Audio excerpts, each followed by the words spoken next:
Hey, what's up, guys? Good morning, good morning. Hope you all are doing well today. Whew, it is Thursday.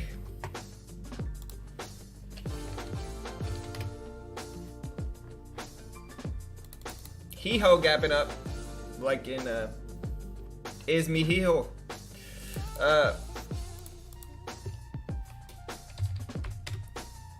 We got PEI gapping up, we got SPI gapping up, we got STAF gapping up. Oh, we got an echo. Hold on.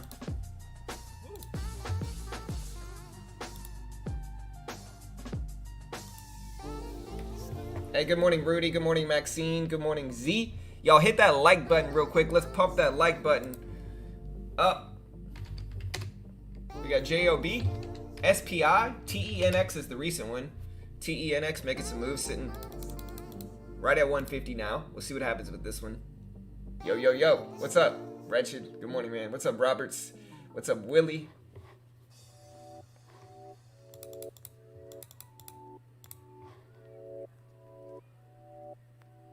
What's up, Yeti?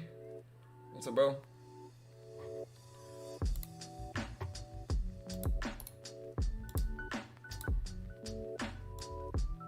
I'm just trying to vibe out to the music this morning, you know. We got TENX gapping up here. We got a list of gappers today. What's up, Bruno? What's up, Wilton? What's up, Chaz? Paul? Hey, yeah, no worries, Paul. Yeah, no stress, bro. Yeah, it's really simple. It's all gonna be subjective. It's gonna vary person to person. It's gonna be personal preference for the most part on what type of order you want to use when you're entering a position, right? But there's two really things you gotta understand. There's two big things you want to understand, right? If you're buying a stock and you try to get in on the bid, it's going to be a much harder fill. It's going to be a lot harder to get that order filled. It's going to take a little while longer, and you're really going to need a little bit of a pullback, in my opinion, in order to get that fill using jumping in on the bid price, right? Because that is what the buyers are bidding on. That's what they want, is the bid, right? The sellers aren't going to give the buyers what they want all the time. If you want to get filled immediately, you're going to want to jump in on the asking price or a market order, and the asking price is still protective as a limit order instead of a market order, and it usually is going to give you an immediate fill. Usually when you get filled with a market order, you're usually jumping in on the asking price, but with just simply jumping in on the asking price, you do have that further protection of a limit order, if that makes sense. And then if you're selling, it's just the opposite, right?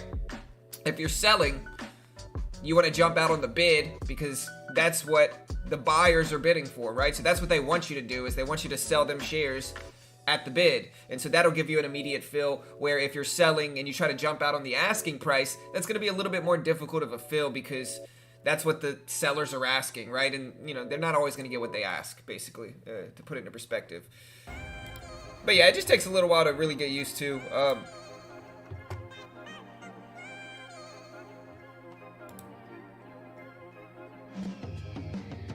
Hey.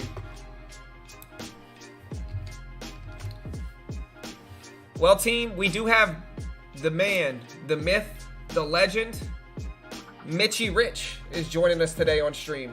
Mitchy Rich. So Mitch is going to stop by today at around 9 a.m. market time. So about 25 minutes. We got the man, the myth, the legend, Mitch showing up on today's stream. We got UAVS gapping up a little bit. Ooh, I got to turn this volume down on it.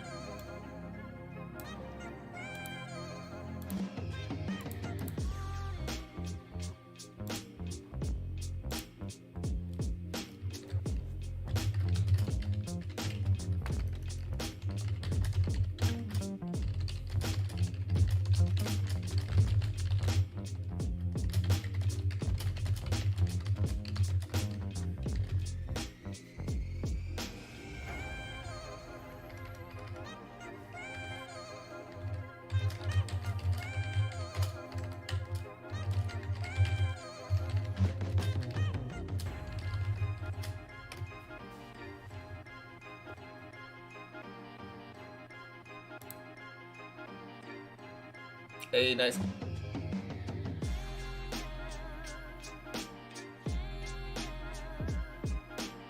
SPI signed an agreement to build vehicles. Interesting. Yeah, we got UAVs as well, but SPY is SPI, and then STAF don't look bad either. So like STAF is one. I see some solar stocks also moving this morning as well. Some solar stocks.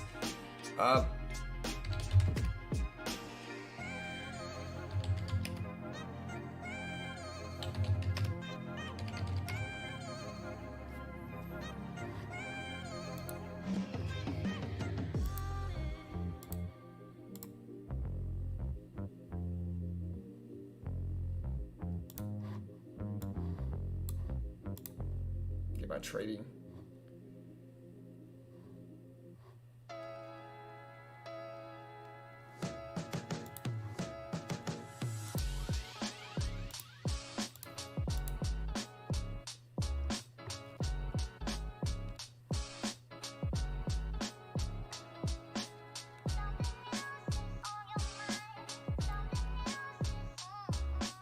Oof, man, I've been killing it in the futures market, man. I'm not trying to toot my own horn or anything, but man, look at these results, bro. Look at these results, man. Killing it.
Alright, sorry, my wife had to make me feel my son's head, make sure my son's okay.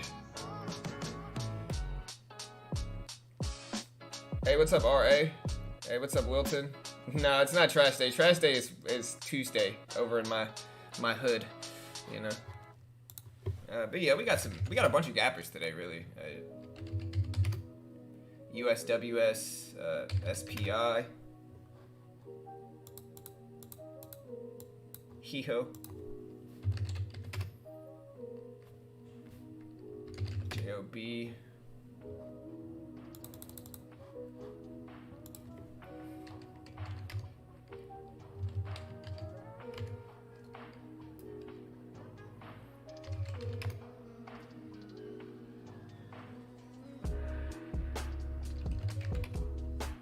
HUSN gapping up.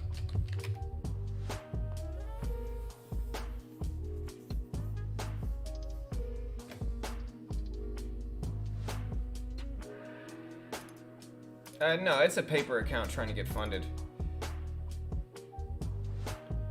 Mike.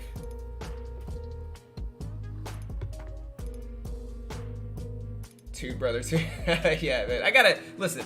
I'm super proud of myself because it's like my first delving into the futures market. And it's very similar to the overall S&P 500. Obviously, this account's a real account. You know, I've showed this account numerous times. AREC gapping up again here, sitting at 197 now. Yeah. Have a good day. Sorry. Oh wait, I never gave Jack a hug. Send him in here. Okay, send him in here afterwards. Yeah, AREC gapping up some. Let's go ahead and start looking up some news here, team.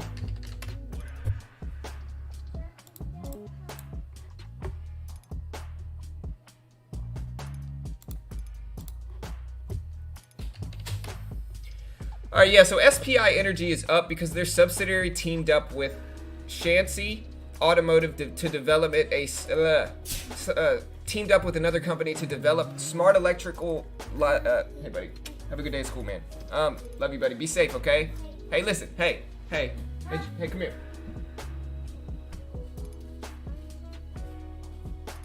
Come here. Here, don't mess with my green screen, bro. Okay. Oh, hey, dude. Hey, man, listen. If you don't feel good, tell your teacher. Okay, you feel okay, though, right? You don't have a fever. Your nose is just a little stuffy. Did Mama give you some nose medicine? No. Okay, but listen. If you don't feel good, tell your teacher, dude. You don't have to toughen it out. In fact, if you don't feel good, it's so important that you tell your teacher that. Do you understand? So don't act like you feel fine if you're feeling rough, okay? Because you can get other kids sick if you are sick. And I don't think you're sick because you're not running a fever and you say you feel fine and all you have is a really stuffy nose. But seriously, dude, if you're sick, man, speak up about it, all right? All right, love you, buddy. Be safe, okay? Oh, sorry, guys. I probably should have muted that. Since I was talking to my son. My son has a stuffy nose. He doesn't have a fever, and he says he feels fine. But, you know, the other day, like a week ago, he was sick. And we got him COVID tested, and it was negative. So he didn't have COVID. It was just like a cold. But, like, he went to soccer practice and played soccer while he was sick, just because he didn't want to speak up about being sick. And so I gotta tell him, yo, it's probably just allergies realistically, but I gotta just let him know, yo, if you're sick, speak up about it. Don't toughen that out, you know. All right, but yeah, we got SPI Gap It Up here. The reason this one is up is because they teamed up with another automobile company to develop a smart electric logistics vehicle, and they are ripping up because of it after a cooperation deal with another company.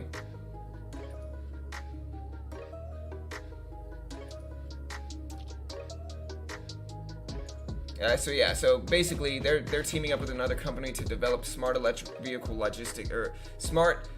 logistics vehicles for SPI. So we'll see what happens here. Right, recently we have we do have this $13 level. We'll see what happens there.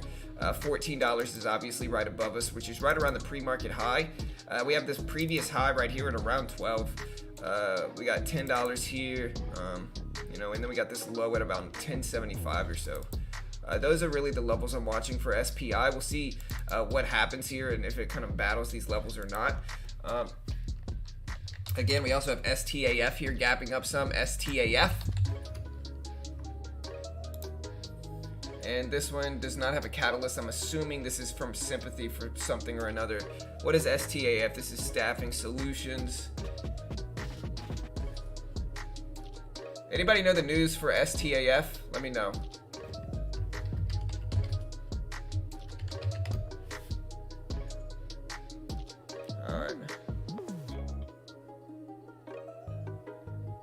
Alright, so it recently completed the sale of its first pro recruitment business for $3.3 million in cash. That's the only catalyst I see for it so far. Hey, thank you. Hisham, thank you, man. But yeah, we're watching this one. I don't see the catalyst for this one yet. If you know why, let me know. There's 150. We got 175 or so. $2. 205 pre-market high. Got some lows here at 130. So we'll watch those. See what happens with STAF.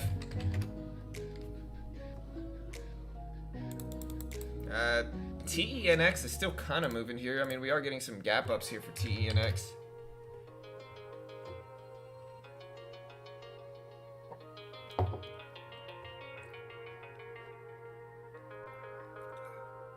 Yeah, I gotta drink my kombucha this morning. Whew. So yeah, this is Tenax Therapeutics. They gained North American rights to the oral biodrug that they have through expanded licensing agreement with Orion Corporation. And so they're going to present clinical trial presentation of phase 2 HELP study at Heart Failure Society of America. They had a late breaking clinical trial presentation at the Heart Failure Society of America. So positive results they're going to present at a clinical trial as well for phase 2, and they did gain North American rights for levosimendan through expanded license agreement with Orion Corporation. So a lot of different catalysts that came out for TENX here. We watched 150. I think 150 is a big level. obviously we do have some confirmation at 160s and then 175 as well. So those are really the 3 levels I'm watching. This one might rip up a lot more, I'm thinking, but it might not as well. It might just kind of dwindle down. So we'll see. HBP gapping up some, not my favorite one. GOB, UAVS. Now UAVS is interesting, and this one is gapping up some from 230s all the way to 262s here for UAVS. This is AG Eagle Aerial Systems, and they're partnering with a company called Valkyrie to manufacture drone delivery stations. So a partnership with UAVS here. We'll watch 250 down here, this low at 247s or so. Obviously 260, but the range is pretty small relative to some of these other ones. What's the float on UAVS? The float is 51 million, so we'll see what happens with it. Not my favorite one, but not terrible either for UAVS. We also have a few other ones here. Specifically, we have Sun W moving. We got HUSN, which is the most recent runner, and this one's really interesting to see what happens if it hits $1. You know, $1 is the most interesting level. It's right above it. We do have some confirmation right here as well, and then obviously we got like 75 cents down there that we can keep an eye on for HUSN, which is Hudson Capital. And we can look at the catalyst for this one as well. The reason this one is gapping up today is because they entered into a merger agreement to acquire Freight Hub Incorporated's existing Freight Hub stockholders intend to finance the $12 million in connection with the closing of the merger. And so, yeah, they entered into a definitive merger agreement with Freight Hub Incorporated, which is a North American digital transportation logistics platform company with a focus on U.S.-Mexico cross-border shipping. It's a leading digital freight marketplace broker and provider of transportation management systems. They expect 100% growth year over year, with 2020 annual revenue to be in excess of $9 million. So, yeah, HUSN making these moves here. We'll see what happens with it. If you got anything else you want me to look at, let me know. We also have ATIF showing up on the scans now. ATIF. You know, we got like CBL here making a little bit of a move. CBL. We got PEI gapping up a little bit here. We can look at PEI. I don't think I've looked at this one yet. The company reported a deal with 80% of its lenders to recapitalize business. So yeah, PEI is a Pennsylvania real estate investment trust. So this is not a stock. This is a trust. It's a real estate investment trust. It's an REIT. And so yeah. What was the recent trust that we also had popping off here? I don't know. We'll come back to it. But yeah, we can watch it right around 75 cents. We got like 85 cents here. We got $1 too.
Sorry, my wife decided she just wants to keep my son home from school today, which is fine. But yeah, this is a real estate trust here for PEI. We're watching it really around that $1 level to see what we get, around $1.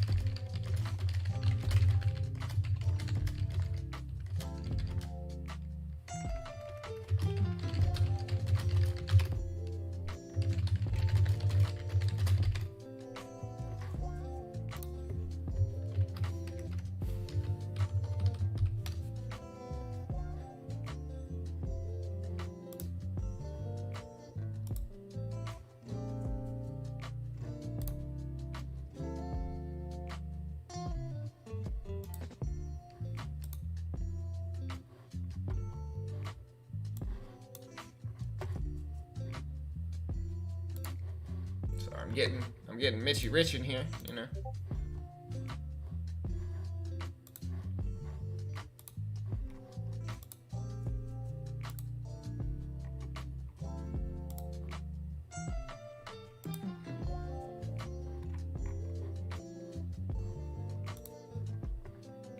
A MDRR.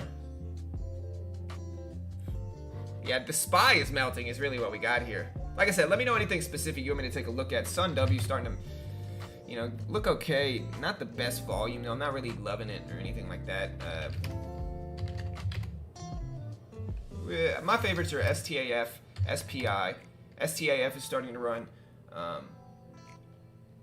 And then HUSN. Those three are my main watches, really, those three.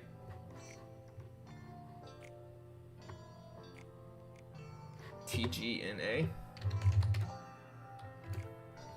Yeah, TGNA recently started to rip. We're watching that too.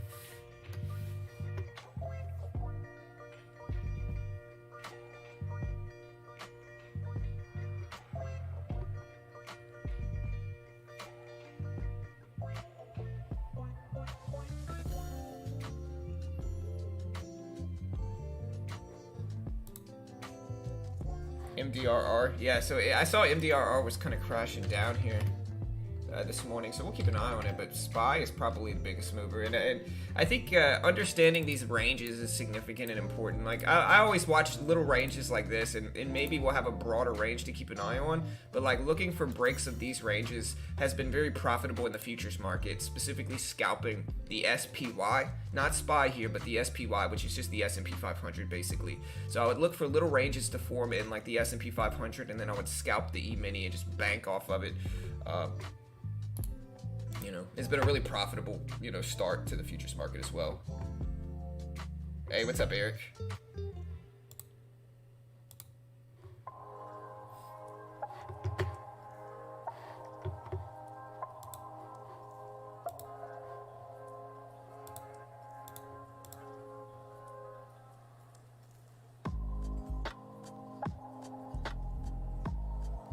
And like, even though I didn't,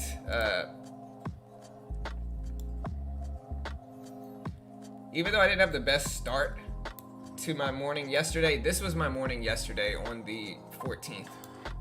So like, that was my futures day on the 14th. So not bad. You can see how I kind of, like, that first, you know, after the first 30 minutes, I kill it in the market. I'm just green, green, green. But like that first 15 to 30 minutes, not my best trading, but it doesn't matter because look at this graph, you know, so that's how you do it. Look at that. Look at that right there. Beautiful. Gotta love it. Look at that right there. Look at that pretty graph. You know, you gotta love it. Alright, but yeah, we're watching SPI here.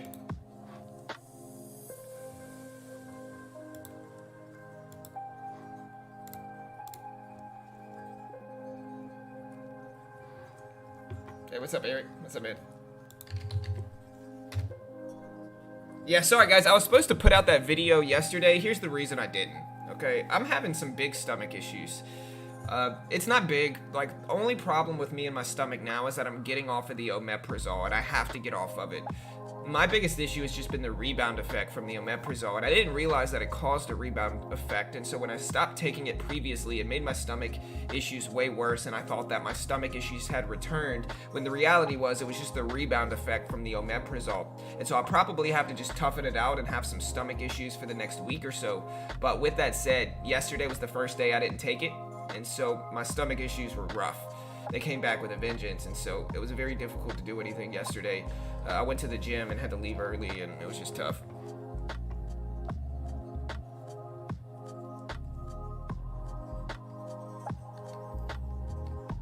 Yeah, Eric, we're having Mitch on stream today, so Eric can come on stream another time. I think we're having Mitch on today, and then I think Mordecai is coming on tomorrow.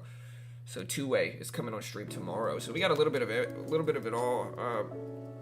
We've been having more guests come on. I'm also gonna have my boy the man LB come on stream. He's got a YouTube channel. He's coming on stream next week, I think, on Monday. But yeah, we're having some guests. What do I think of STAF? I like it. I didn't see the catalyst for it, but I don't hate it, you know.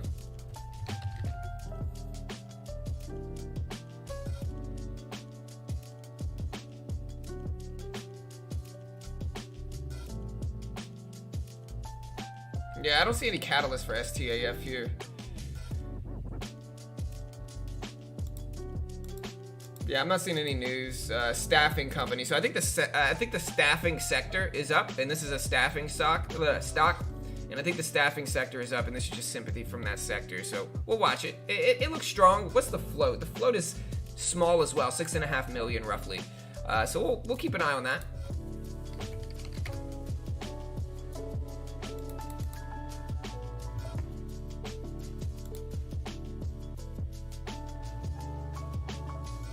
Hey, appreciate it, Bubba. Hey, yeah, guys, y'all hit that like button, team.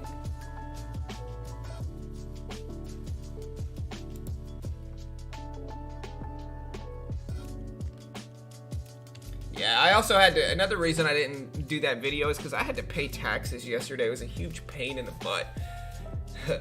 I had to pay taxes yesterday, and you know, when you run your own business, you actually have to pay taxes, and it's no bueno, you know. People don't understand, you know, why people are so anti-tax until you have to actually like pay the government a bunch of money when the government didn't do anything, you know. But hey, it is what it is. You know, I'm very blessed.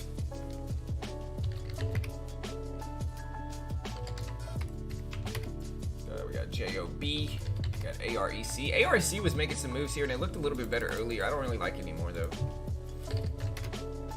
Now we got the SPY here, which is just getting hammered. I could look up some market news here as well, just so, you know, some SPY news.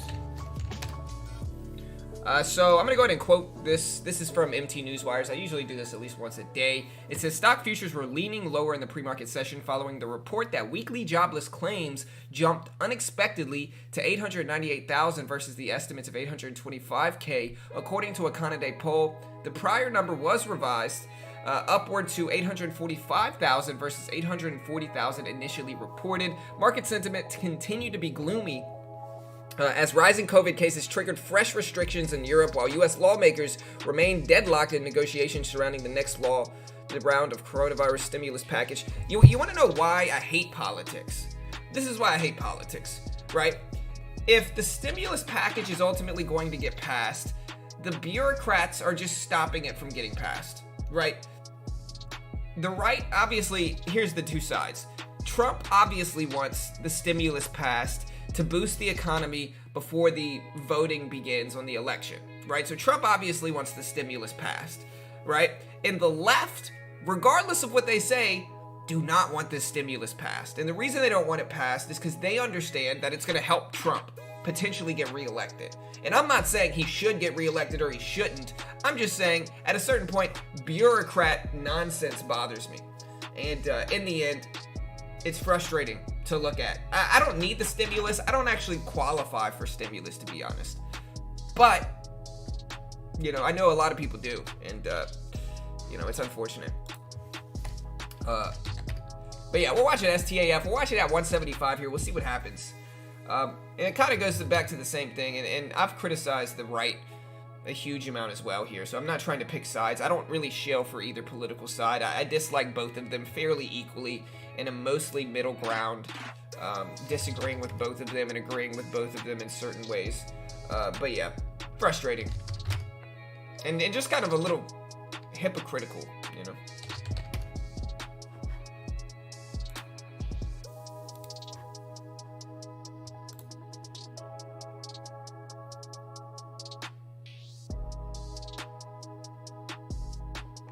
You know, and it kind of, it's a very similar thing to like cannabis legalization with like the MORE Act, right? It's like the Democrats put forth this MORE Act, which has no chance of ever passing, and they stack it full of things that are never going to get approved, right? If they just put out an act that said, hey, we're just going to deschedule cannabis, it would certainly get approved. It would, I'm not going to say certainly, it would have a way better chance of getting approved, and they understand that. The difference is a lot of the left as well as the right are in bed with private prison industry and big pharma.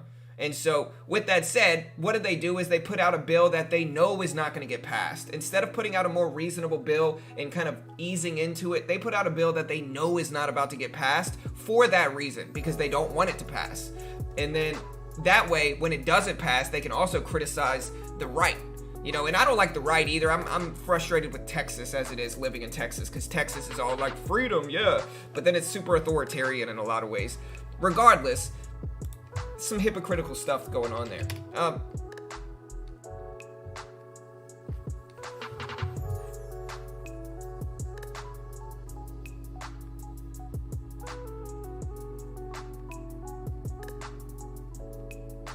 100%. But it is what it is, man. And I just can't respect somebody that shills for either political side. I mean, it's not that I just don't respect them. It's that I see them as gullible if they shill for either side, like super, you know, super hard. You know what I mean? Like, I dislike both sides, just to put it into perspective. Just to make everybody on stream hate me real quick. I dislike both sides. I think both sides are ridiculous and hypocrites.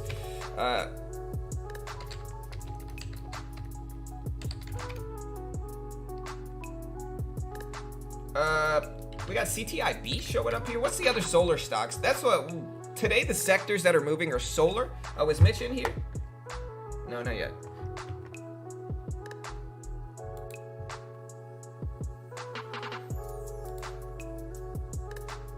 No, it's not just legal pot. That's not true at all.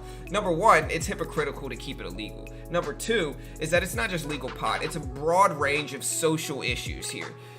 It's not just legal pot. It's basically everything socially liberal should be legalized. It shouldn't be the government's place to criminalize that stuff. And it's ironic for a society that preaches freedom and you know, freedom, yeah, and then acts authoritarian on social issues. You know what I mean? Like, it's ironic and hypocritical.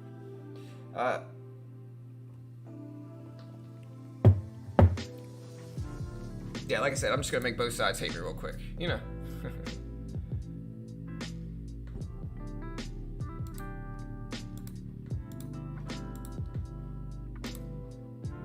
Alright, team, let's do this.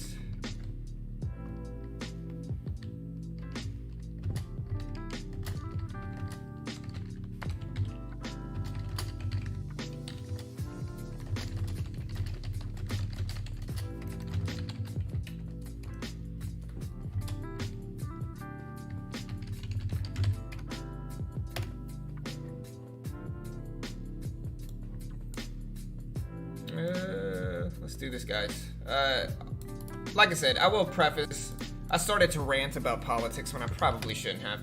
Regardless of your political stance, I love you all. We can disagree about political stuff and keep on moving. You know what I mean? I think that's one of the issues with the world, is that people are so strict or so crazy with politics that anybody that has the opposing view, they just hate for some reason. I don't hate anybody.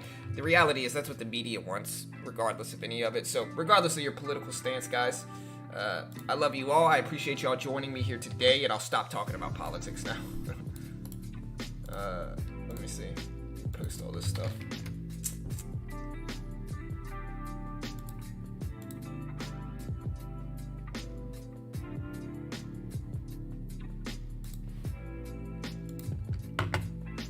Yeah. No, it's not freedom to do whatever you want. It's freedom to do whatever you want that's not hurting anybody else, is what freedom is. You know, if you're not hurting anybody else, it should be legal. You know, everything that doesn't hurt other people. You know what I mean? That's where it, and listen, if people don't want to see the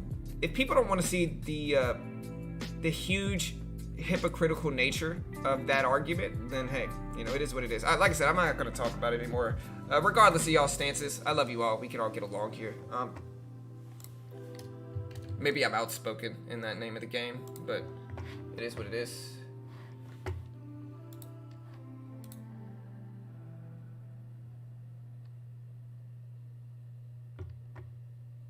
Yes, sir.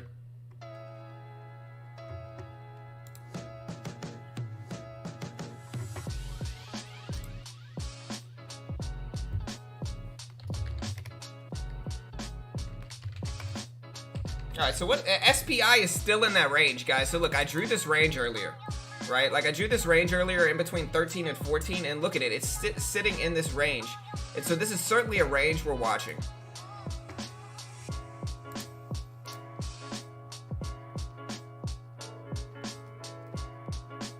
Yeah, hit that like button. I'll stop talking about politics, team. You know. Staff is in the staffing sector, tomato chip. You know, staff is in the staffing sector. It's gaining sympathy for, I can't figure out why, but the staffing sector is up today. Hey.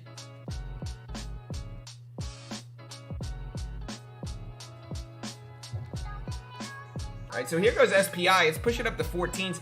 Might break 14s here.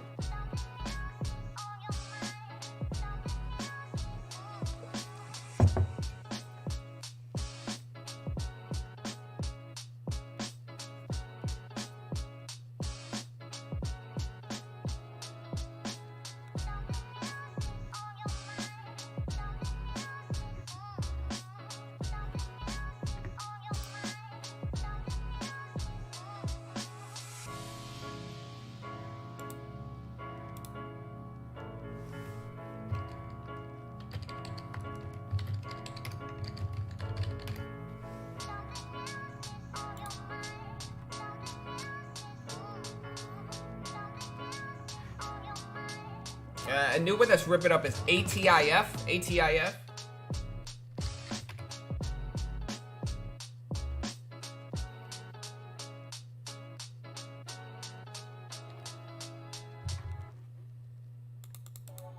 Yeah, I'm moving on from politics. Like I said, if it makes anybody feel better, I hate both sides of the political spectrum evenly.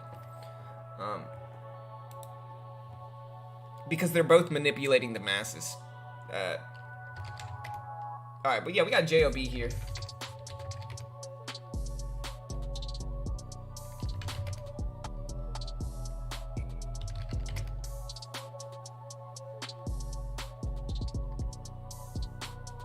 SPAQ is showing up on the scanners here, and SPAQ is one that's ripping up. It's at $15 now. This one looks interesting. It's an SPAC stock, which is a special purpose acquisition company, and those have been really hot in this market. And we'll watch it. It is gapping up around $15. We'll keep an eye on this $15 level, this $15 level for SPAQ here, right around 15. Mitch should be joining us in about 2 minutes, he said. And then again, HUSN is probably my other favorite. We do have a double top right around 94 cents. Right around 94 cents, we have a double top there. So we're watching that level. We also have an upward trending, stock here that, might be a little triangle-like if we can really find a pattern there, but I don't know. I like to just document the levels without this. But yeah, we're watching HUSN as well. This is one of our favorites today. Big moves, a lot of momentum. SPI did get rejected at that $14 level, and you can see why I'm watching this range here, because you can see how closely it is actually following this range for SPI here. Look at that. There's the range. So we'll keep an eye on that range here too.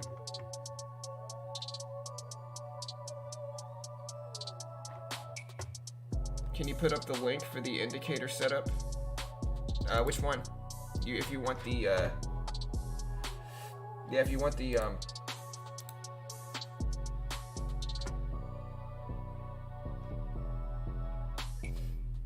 yeah, if you want the moving average indicator, you just gotta join our Discord. You should see Nightbot post the Discord link sometime.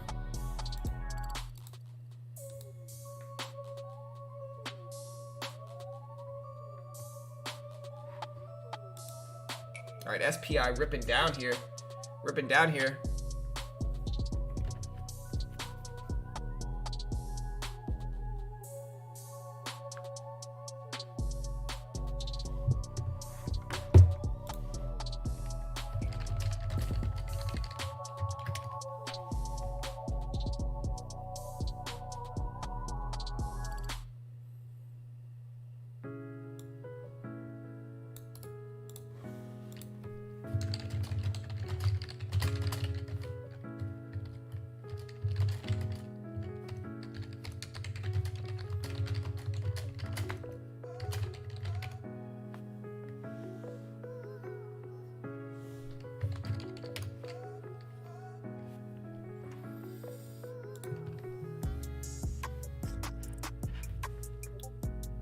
All right, guys, we're getting Mitch in here right now, so just bear with me for 1 second, team. Man, my phone never gets... All right, cool. All right, yeah, we got Mitchy Rich in here, guys. Let's do this. All right, let me adjust the volume really quick so we can get Mitch right in here. Here we go. Yo, Mitch, you there, bro? Yo, Mitch, you there, bro? Yeah, I'm here. What's up, bro? Setting up my camera here now. Oh, you got your camera. What's going today. on? What's up, man? Yeah, man. All right, guys, we got Mitch in here. Volume should be good. Let's do a sound check.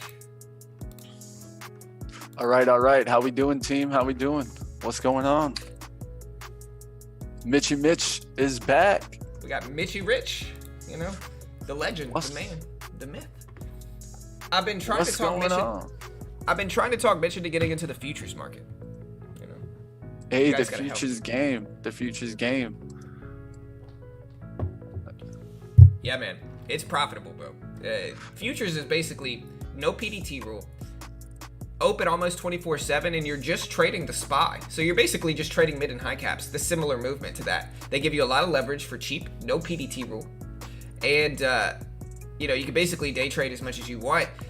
Very profitable. You know, you don't just have to trade the SPY either, which is the Emini. If you've ever heard the Emini phrase, you don't just have to trade that. There's cattle prices, gold, a bunch of different commodities and stuff. No, definitely. You know, one of the things with the futures market, it has a lot to do with information. You know, Sure. If you can get yourself to be a fast reader, someone that can react to kind of catalyst events, yeah, there's a lot of money. I mean, when you think about it, majority of the big catalysts actually come out when the market, at least like the regular market, is actually closed. So the futures market becomes really important here, not only just to make trades, but for price efficiency. So I think that's very important to always think about also. I mean, futures are essentially trying to get the efficient price for the open. So that's why you'll see that fluctuation when there's big catalysts. For sure. Yeah, it's what everybody watches on the weekends too. That's why, you know, you can kind of tell what the SPY is going to do in pre-market opens by what futures do on the weekend. All right. So just want to definitely say hello to some people in the chat. What's going on? How we doing, Droid? We got Kinetic, Roman, Rob. Let's see some of the OGs. We got Bubba here.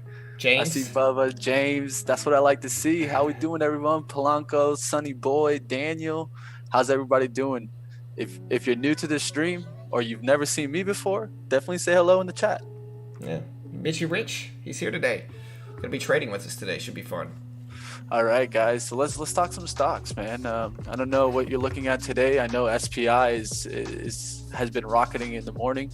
I think that one's starting to fade away a little bit, but maybe you can find a big time support. Here, you want me to put your screen up? Yeah, go for it. Okay, here. I gotta make you host, I think. But let me see. There you go. It might, when you share it, or when I stop sharing it, it might kick you out. Or you try to share it. Because it might kick me out, but I can just rejoin. It did it yesterday and Monday too.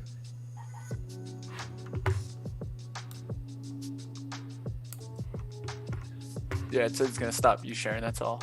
Okay. Oh no! See, it booted me out. That's what it did Monday. So here, let me join back. There we go. Still there? Yeah, I'm there. There we go. All right, we got you up. All right. How we doing, guys? What's going on? Let's go ahead and take a look at some stocks. What are we going to be looking at? If you guys want me to take a look at maybe a stock right before the open here, go ahead and put it up in the chat.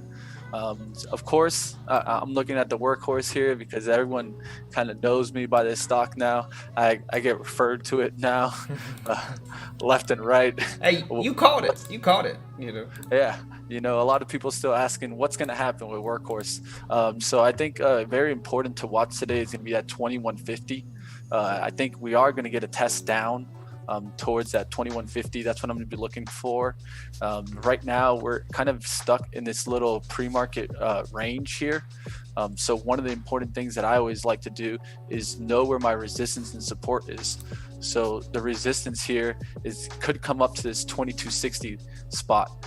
You could see a quick spike there, and then all of a sudden it washes out. So one of those things with a stock like WKHS is always trying to find the trend. That's one thing that I've been working on, being off stream, is really trading with the trend. You know, there's certain days where I've caught myself, like, let's say shorting, and then I look at the SPY and everything's going up.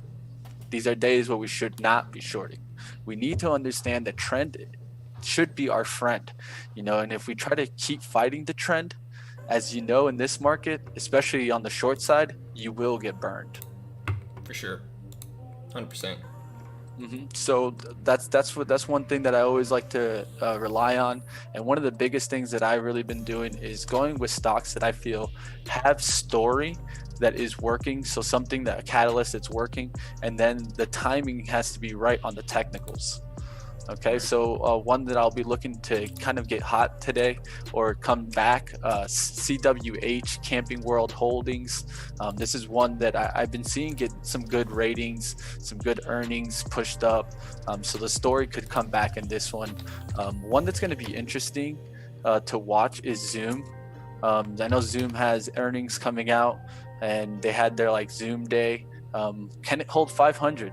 You know, we talk about whole dollar price points. I know John mentions it all the time, how important they are to a stock. 50 cents, a whole dollar, whether you're in a penny stock like SPI or you're in a big stock like Zoom.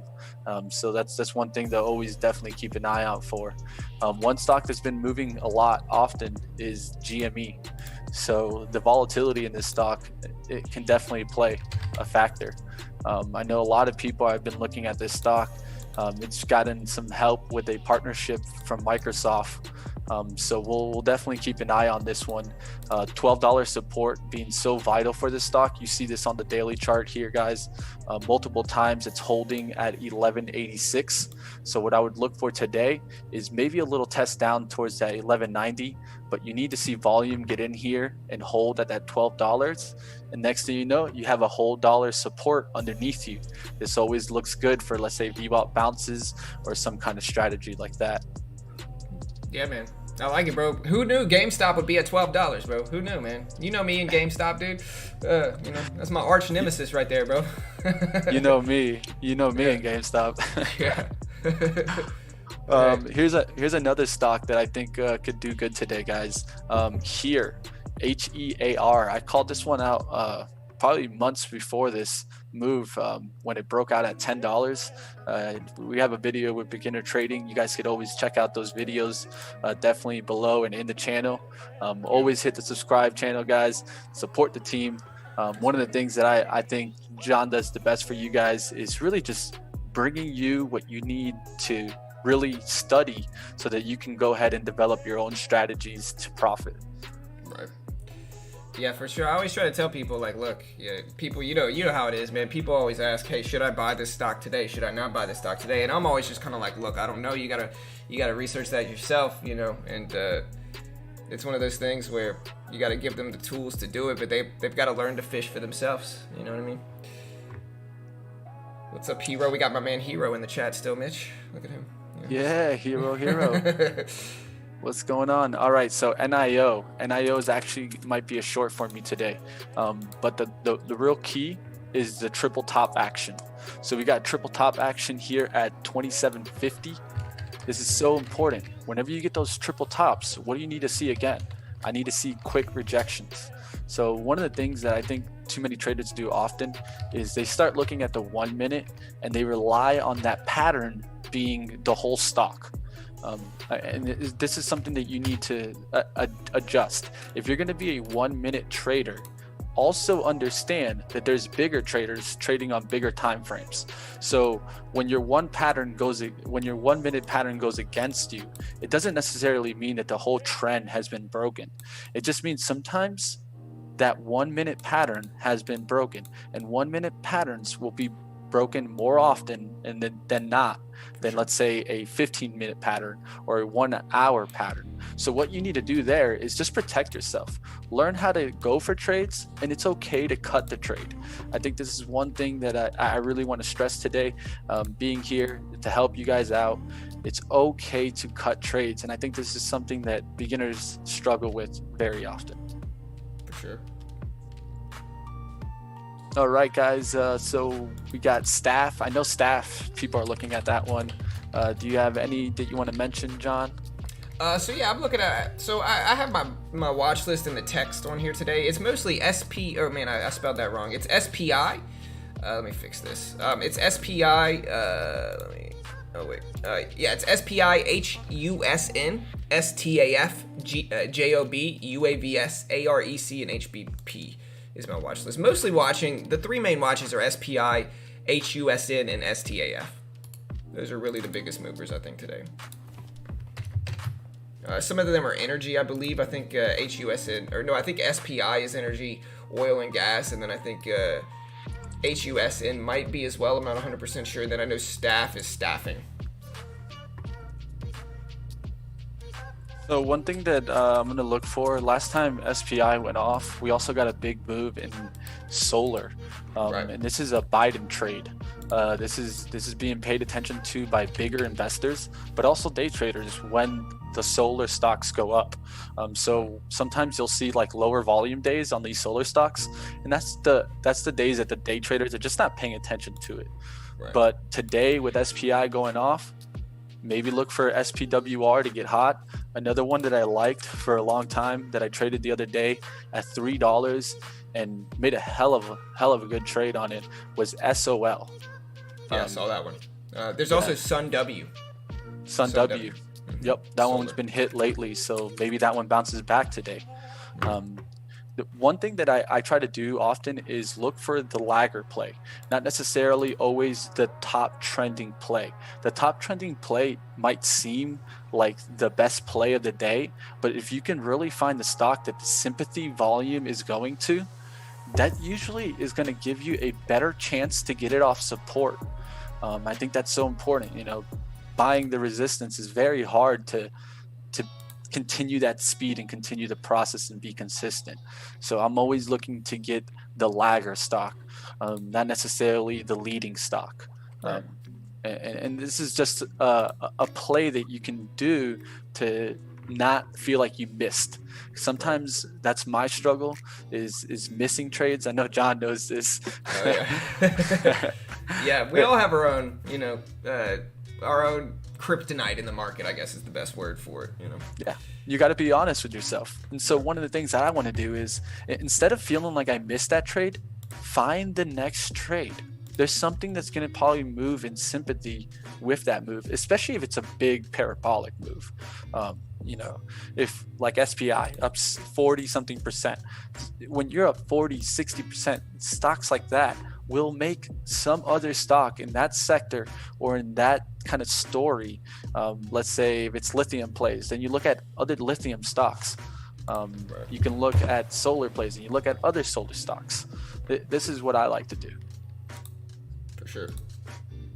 Yeah, we had a class that came out. It was one of the old classes that we had on sympathy plays, and a good example of this is I think it's Sun W and PECK, or it might be Sun W and PECK. They might have. I think they had a deal, but two of them popped off.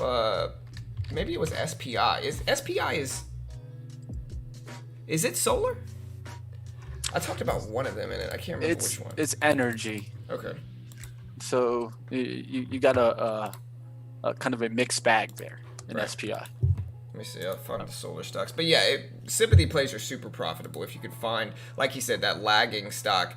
And a lot of the time, sympathy plays might be one of those things where you're not, where you might even have like a lower accuracy rate. But the compensating factor for that is that when you get a winner in sympathy plays, when you get one of these huge rips that you catch in a sector, it's going to compensate plus for, a 50-60% accuracy rate, I think, and it can be super profitable if you approach it the right way as well. But I think you gotta just catch the move, and when you do, it's great risk reward trades for sure. All right. Also, So oh, go ahead. you brought a good one. I'm looking at this chart right now. I wasn't looking at it beforehand, but you brought it up and checked it out. It looks really good, that Sun W.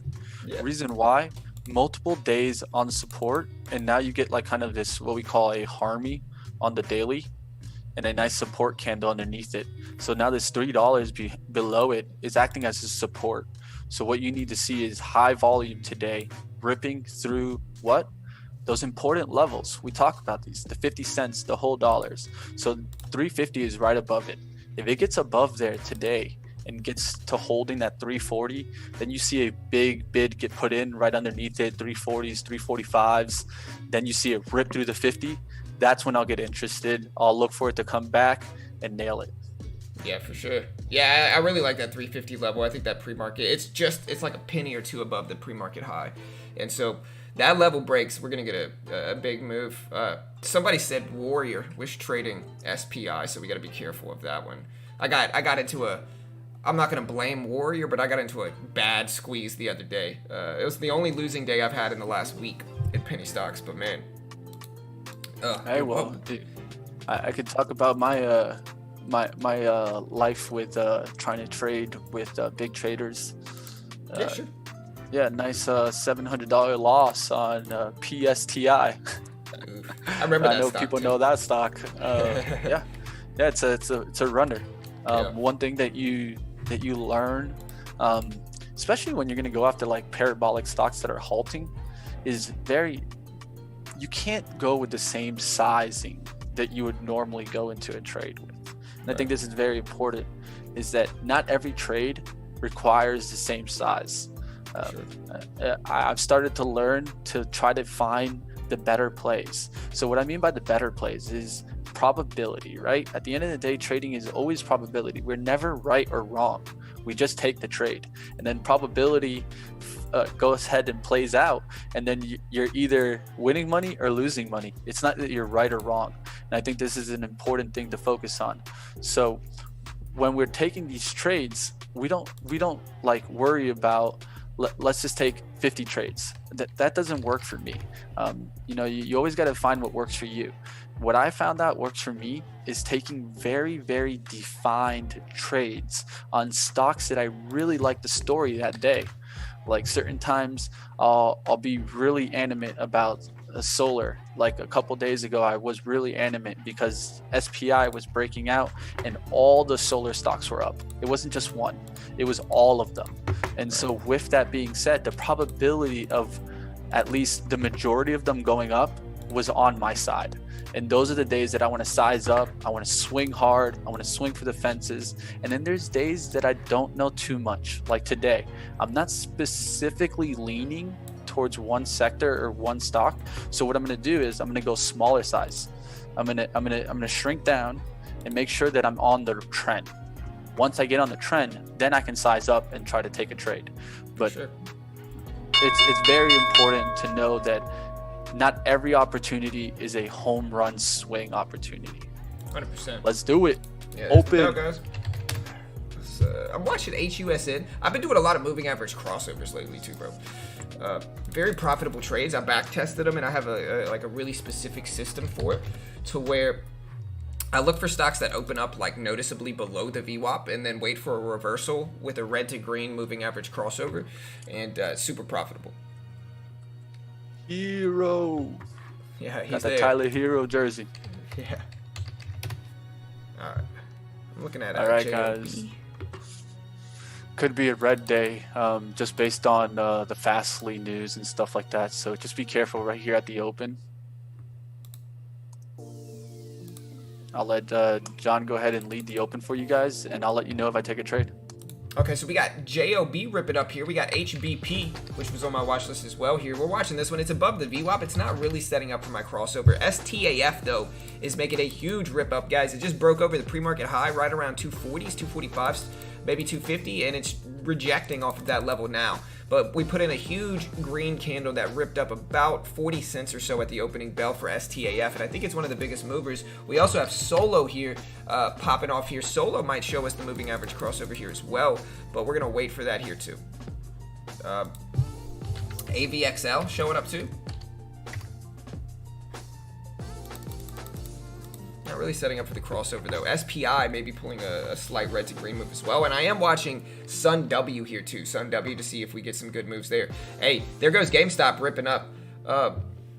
Somebody said, hey, I asked you if I should, what I should do with GameStop, and I probably went on my GameStop rant. And yeah, I was wrong about GameStop, certainly. But in the end, I still think it's a terrible company. Just because I play video games and I understand where the future of video games are heading, and it's not retail. But, you know, how long it's going to take for GameStop to, you know, GameStop has to innovate if it wants to succeed. So I'm not necessarily saying it's not going to succeed, but it needs to innovate if it's going to. And maybe with the Microsoft investment and partnership, it will.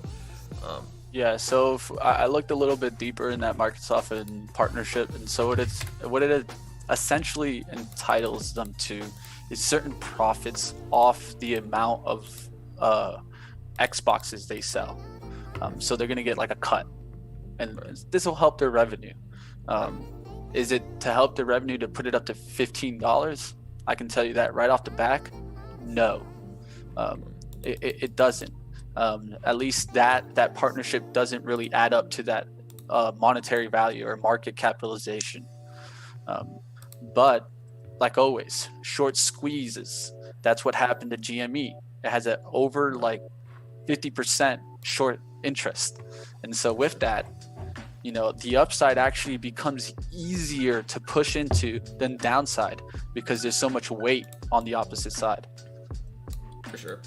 And I think when the Xbox comes out in November, it's going to do better as well. And I think if GameStop does succeed, I think that's actually the most likely area where it's selling Xboxes, because most people aren't going to order their Xbox. Most people are going to want to buy it that specific day. And so for that reason, I think that is actually that is honestly, if I'm being completely honest, that is a part of their business which I did not recognize as much as I should have, because I do think that the convenience factor in terms of like whether people are going to order stuff online or whether they're going to go buy it in retail is, you know, it's going to be the convenience factor. How convenient it is it to go pick it up that day? And with Xboxes specifically, specifically consoles, I think it makes a lot of sense for people to pick those up same day instead of ordering them. Hey guys, if you guys want to show me love, definitely hit the like button. I want to see some breaking records. Let's go ahead, smash up. Let's get it up there. Hit the subscribe. I want to see some new alerts. What's going on, team? Let's do this. Yes, sir. Hit that like button, guys. Let's try to get over 100 likes as well today. I'm watching PEI here for the red to green move. I might start to scale in here with like 175 shares and then add to this one if it can break 75. But I need it to break over that. Somebody mentioned staff. I think it was Caitlin. Staff is too extended above the VWAP right now. It's just too extended up there. And so, not really loving staff. I like it. I think it looks very strong, but not for my style of trading. No, I don't like it. All right, so good lesson here. You're seeing volume on GME that's not matching the time and sales volume. So what does that mean? There's some dark pulling going on here. So some bigger traders in GME this morning. Yeah, I got your screen up if you want to kind of analyze it. I'm just waiting for something. When you see a bar like this, 120,000, but there was no real big order that went through, that's an order that is not going through the regular exchanges. And this is very important to understand. It could have been an order actually that was put out in the pre-market, filled in an off exchange, and filled here at 1240 pricing. So that's the important thing to know now. That 1240 is going to act like a support. I'm looking for a pullback to that 1220, 1230 area. Yeah, I'm watching Sun W too. If Sun W gives us a red to green move, I might attack it there too. I was also watching HUSN, but nothing really showing up there yet. MTSL's on the scanner. MTSL and VOLT, maybe. Staff still looking strong. Oh, staff is going crazy. Beautiful 1 minute pullback though. So what's other staffing stocks? I think that's going to be the interesting dynamic here. Let's look up staffing stocks. Yup, looking that up right now. Good job. So RHI. RHI is one. A little bit more expensive of a stock. NSP is another. And KFY. Let me look at staffing penny stocks.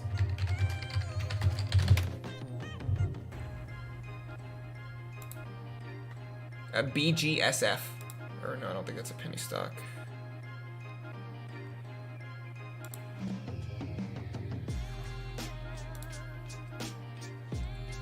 don't see anything yet. Staff is pulling back though. All right, looking it up for us here. Okay, one that's moving with it, that's part of its peers, is Pixie.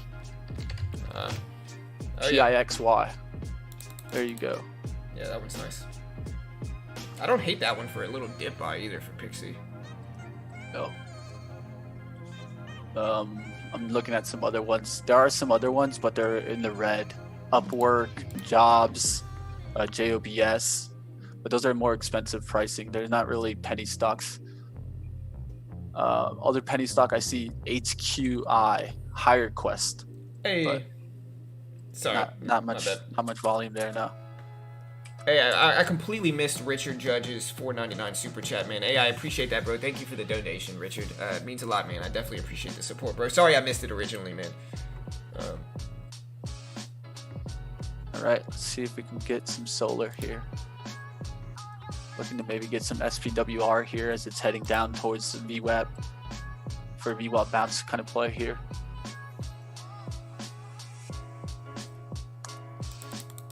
I'm waiting for PEI to pull the red to green move. I was watching HUSN and it just tanked on us.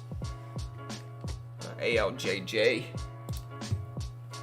So how you feeling over there, Mitch, with the Bucks with Tom Brady over there, man? You know? I mean, I have him on my fantasy team, but I really don't like the Bucks. Yeah. My Tampa teams are the Rays. You like those Rays, though, don't you? Yeah. Yeah. How about that Saints game Monday, though, man? That was a good game, bro. The Saints are struggling, man. They need to get Thomas back. Oh, for sure. We're missing Thomas bad. Yeah, I heard he's gotten into some fights, and they don't want to let him play. Yeah, he punched Chauncey. He punched Chauncey. Yeah, in practice. And they've had fights before. Yeah. Another penny stocks that are up right now are GOVX and VRME. I think I'm getting ready to buy PEI here. I might scale into it a little bit right now. Come on, man. Give me that fill. All right, I'm in 175 shares. I might add a little bit more here too to PEI, but we'll see.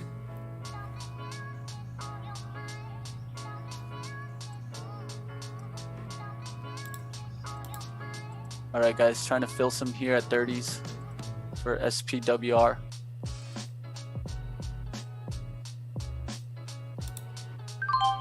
All right, we're in with 350 shares of PEI here.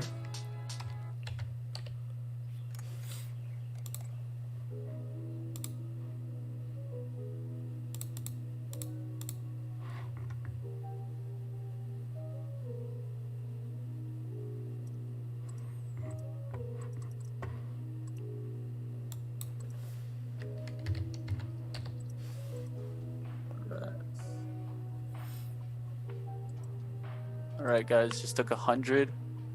Gonna add into this. Yeah, I got now you I'm up. at 200 shares, guys. 200 shares. Oh wait, here to see if P&L. Let me try to. There we go. You can kind of see it. It's on the bottom right. I have the order. I also have the order here, Right. so you guys can see where my order is. The actual order box.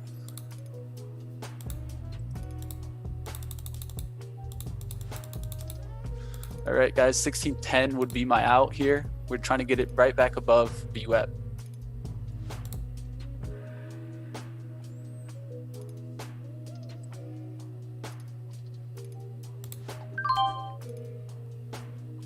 All right, I'm still in PEI. I'm probably gonna jump out soon.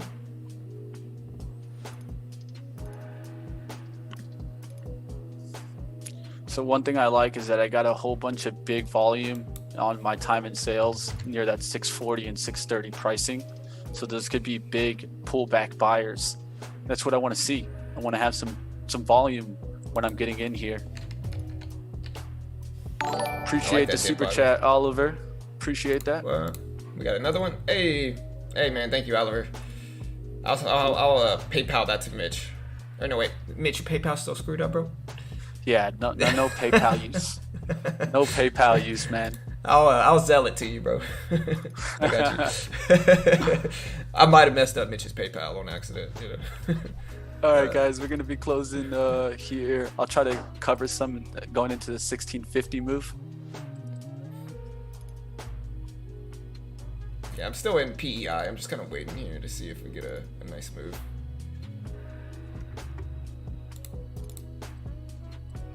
All right, guys, now we're up there to the 40s, 46. We should get a little push here above 50. As soon as we push above, I'll sell half of my position and look for the rest. Yeah, I'm waiting on PEI here, guys. I'm in with 350 shares. Nothing else is really setting up for the crossover, but it's not looking that hot. I'm only down like 10 bucks, but you know, we're gonna give it some time and try to be patient with it. All right, guys, just sold half there at 52, and now no matter what, we will not lose a single cent on this trade. This is one thing that I've been doing lately, is actually using stops, because one of the things that I've gotten to understanding, at least in my trading, is that once I get into this position of power, which I think is when you take your first profit, you cannot lose on a trade. And this is something that you need to establish as a rule for yourself, and this will help you. So like for right now, I'll set a stop 2 cents away from my entry. What does this mean? Is that I really want to break even, but I don't want to put it right at my entry. I'll give myself a cent or two. But then I can just, now hands are off. My hands literally, look at the camera, hands up here. Hands up here. And then just let the trade do what it's going to do. And you need to understand where resistance is so you can take profits into strength, not into weakness. This is another thing that I've been trying to do. Somebody's asking me what price I want to get out of PEI, and I want to get out of PEI at around 70. I want to scale out of some at 75. Depends though. It depends on if we're going to hit that or not. My risk level was about 69 cents, 68 cents. I would like to get out at around 75 cents. And so about a 1-to-1 ratio, but that's okay. That's really what I shoot for, roughly, is 1-to-1. All right, guys, this is looking great. Watch for Sun W to follow also, and possibly get a holding above the VWAP. That's what I would look for that stock.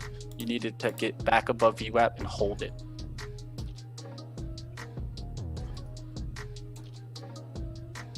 How often do I stop out? Well, I mean, stopping out, I mean, I don't really have a percentage for that, but I can tell you right now that ever since I've been letting trades work for me, and just kind of like trying to be patient with it, I've really extended my wins, like the ones that separate your account. So another thing that's hard to do. You know, base hits is what you need to be doing every single day, and then looking for those momentum pushes to really take a home run swing. And I talked about this in pre-market. It's not every trade with the most size. Right. Yeah, so Mitch kind of changed the way he's trading. Instead of taking like a super active style, he's just trying to take 1 or 2 good trades a day, I think, right? Yeah. If I'm taking a multiple trades even on the same day, it's usually going to be on the same ticker. It's because I didn't time it correctly and I cut the loss really quickly, and I understand, hey, you just weren't right in maybe the timing. Maybe go for one more time, and if I don't get it that second time, I'm done for the day. I'll turn off my computer now. Right. And it's helped me. It's helped me because I realize I can make good trades, but what I can't do is make 100 good trades in one day. Right. That's not going to happen. All right, guys, I'm going to put my screen up real quick. You can see PEI is finally starting to push up. I am in 35 shares, or 350 shares, my bad. And so we're watching this. Not the sizing I really should have taken, though, in this, to looking back on it, but that's okay. We'll try to cut it really close to break even now that we've made this rip. I'm also in PIXY here, PIXY on a small share size, catching this breakout. All right, we just took half off of PIXY here, and here's a pullback for PEI. We're gonna let it test this level down here, but you know, we'll see what happens. I don't like this rejection at all, obviously, so we'll try to be patient. Again, I'm gonna give it probably a 70-cent risk level. I'm gonna move my risk down to here. But since I'm trading small today, I'll put Mitch back up. Keep doing your thing, man. Make that money. Yeah, man. It's been I haven't lost this week yet, so it's been like I said, I've kind of changed my trading too, to where I take 1 or 2 penny stock trades a day and then I'm done, you know, and it's been a really successful way to trade. It's been really green. I average 1 losing day a week. Very simple strategy, which is just I look for stocks to open up noticeably below the VWAP and then pull the 12 and 26 EMA and SMA crossover, and then just profiting from that crossover, getting in and out and being done with the trades. You know, I go for maybe 3 to 4 trades a day max and try to get my money and then just jump out. And it's been a green way to trade, you know. I only average 20, 30 bucks a day, but I run at about 80% daily accuracy doing so. So it's been, you know, penny stocks. I used to hate on penny stocks, but if you trade them correctly and you're patient with them specifically, and you have discipline to where you're not trading. I can't scalp them like I do with mid and high caps, but it works really well.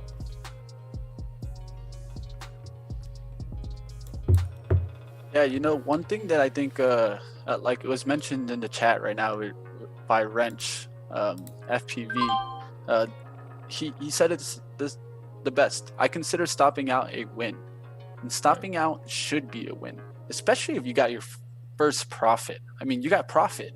Don't be upset. Right. Yeah, if you're green, man. You know what I mean?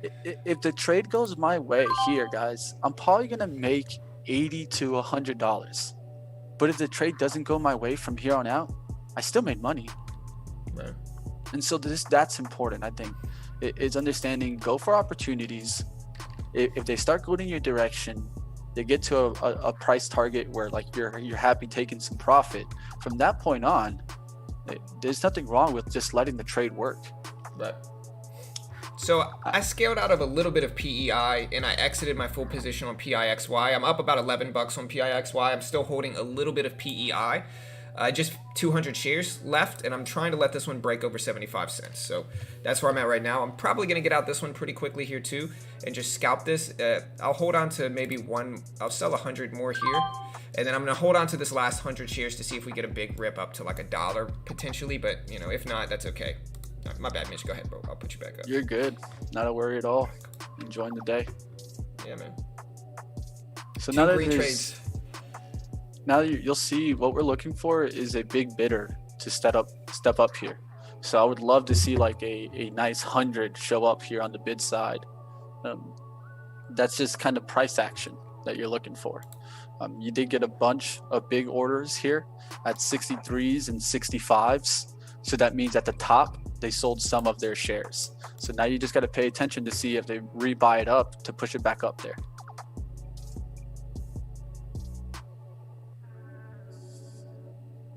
Hey, later, hero. Yeah, I'm holding 100 shares of PEI, and it's doing really strong here. About to get out the rest, I think. We're letting it work, though. I mean, we got the red to green move that we wanted. Yeah, we're going to get out there. So I'm up $20 on the day. And I'm happy with that. No losses today. This is my 4th green day this week in penny stocks. Yeah, solid day again, man. I'm telling you, it's a very specific strategy, but it works so well. It's surprisingly how well this works. It's just, so for my penny stock strategy, Mitch, we look for a red to green move, basically, is all we look for. So we look for, big drop on PIXY, so y'all be careful. Huge drop, man. Wow. PIXY, I'm glad I got out of it. PIXY just dropped 15 cents in like 5 seconds. Stopped out. I can tell you right now, we got to pay attention to the SPY around this time. Always near 10 o'clock, look for the SPY to swing. Yeah, I think that's going to influence it too. Wow, look at PIXY, guys. Look at this team. Look at PIXY, Mitch. This is the shady part of penny stocks. I'm glad I got out of it. You can see I made $9 and something cents on PEI and then $10 and something on PIXY. So I'm up about 20 bucks today. But look at this swing on PIXY. Who's trading this thing here? I got to look this up. So you got out, Mitch. So Mitch still made money on that last trade, by the way, team. Yep, 20 bucks. What does it do? It gives me the same. I can go for the same share size, risk about 10 cents or a little bit more. And next thing you know, I gave myself a position to get back in. There's too many traders that they hold there, and next thing you know, this thing drops to like 16.10 and they're down 40 bucks. That's not the way to trade. I'm sorry if that's the way you're trading right now, but what that means is that you're getting into the winning positions and then you're letting yourself take a loser. And this is very important, you know. Right. Always try to take your winners and cut the losers small. I know it might sound simple to just say it, but it's so important to trading, especially if you're trading commission free. If you're trading commission free, what's the problem of getting out? Yeah, so I'm responding to Jose.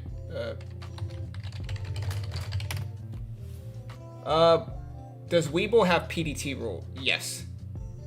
Weeble does have PDT rule. Am I in the Emini? No. I've mostly just been trading penny stocks. Mitch has been trading SPWR, which is solar, I think, right? Solar. All right, guys. The buyers are stepping back in here. We're going to look for a dip to 35 where I can risk off 25s. Yeah, I'm watching the SPY here. It might be time for me to pull out the old futures platform, but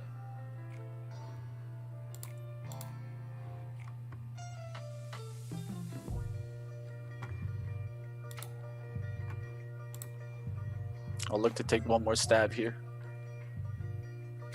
a lot of people talking about Weeble issues today.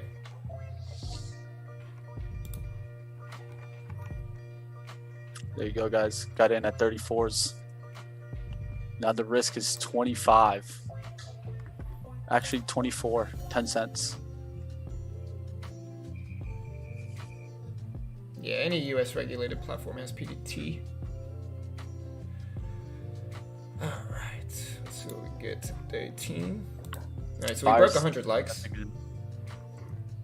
There you go, 100 likes, 100 likes. Let's go to 150.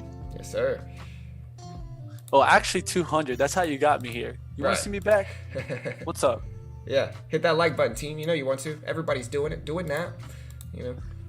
Here comes that 1650 price. It's going to be so important to get above that 1650 and hold it from here on out. If it doesn't get above that 1650, you might even see me cut the trade. This is another thing that you have to know, like the resistance level and where you want your trade to keep starting to trend. And what you want to do is get into a winner that is trending, and that you can just hold and just wait. Sometimes you even make a whole point or 2 points out of a trending stock. I know we've talked about these back in the day, John, when we used to do the fade a lot, like the all-day fade. Right. And that's important. I think, you know, if you're gonna be a scalper, then be a scalper. But if you're gonna look for like range trades, that's kind of like what I do. I'm range trading here. I'm trying to pick it up off support, sell it at resistance, look for breakouts. That's all I'm doing. So with that kind of trading, I'm okay with letting the trades work, and then cutting really small. And then when I win, I can win big. You know, you guys, we have OGs in the chat that even still talk to me, like Bubba, from time to time, you know, reaching out and stuff like that. You know, like I've told him, focus on your trading and always try to narrow down at what's your best trade. Your best trade is the one you should be trying to do, not every trade in the book. Yeah, for sure. Yeah, you got to get those A pluses, you know. And it's something that really helped me with penny stocks. Like as I moved over to penny stocks, you know me, man. I'm a high volume scalper, bro. Like that's what I do. Like I scalp, you know. That's what I do. And so transitioning from mid and high caps over to penny stocks was incredibly difficult because you can't scalp penny stocks. You can. We actually had a guest, Eric, that scalps penny stocks, and Kyle Vu scalps penny stocks as well, but it's completely different. It is not the same whatsoever. And so transitioning from high volume scalping to penny stocks, I just got hit a lot when I first got started. And one of the things that I do now is I just take 1 or 2 trades a day, similar to you, Mitch, but I really just scalp on penny stocks. So I jump in, try to take 5-10 cents and get out, and then I'm done.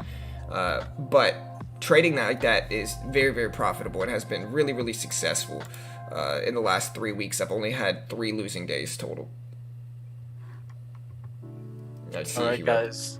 So now that you see how it's testing this 50, so important, guys.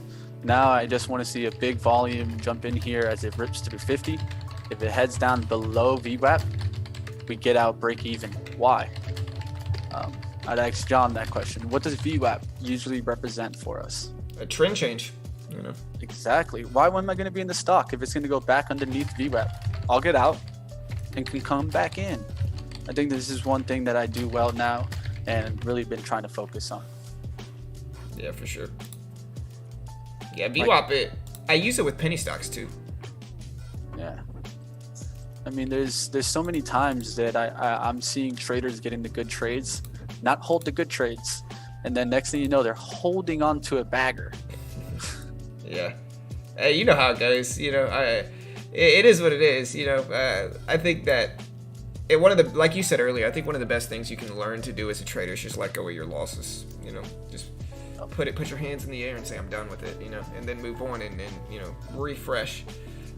Very good thing to learn how to do, because if not, you know, I just destroy my account. All right, guys, we're gonna take some off here as 1660. If we can hold 50s and get up to the 60s, 1660, I'll take profit there. Like we said, VWAP is really our stop now. We can get to our entry, which is 34, but we're really trying to see this hold VWAP now and break out through the 1670. Yeah, I'm scalping a little bit of futures right now, guys. I had one green trade so far. I'm holding one contract now in the Emini. Waiting for a potential bounce in the SPY if we get it, but if not, that's okay. See if we can get a bounce up to like the 345.50 area. Break even on this one contract I'm holding right now. Up a little bit. Let's see if we get a bounce. There we go. Here's the bounce. There's 40s. All right, break even. I gotta get out there. So it took a little bit of a loss there, but small. We're still watching it, see if we can scalp maybe. I probably should buy 2 contracts, I'm thinking.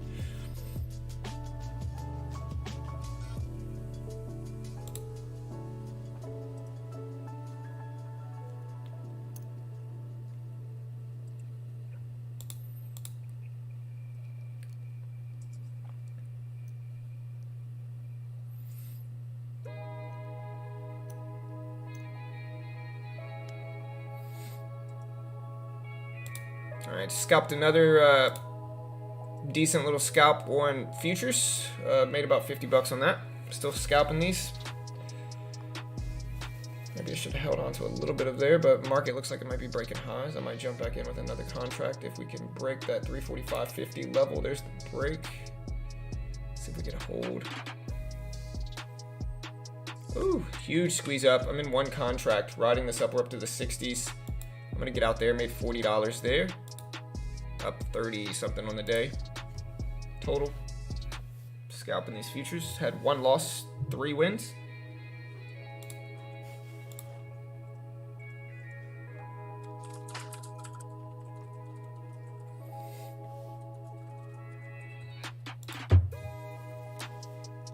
There you go, guys.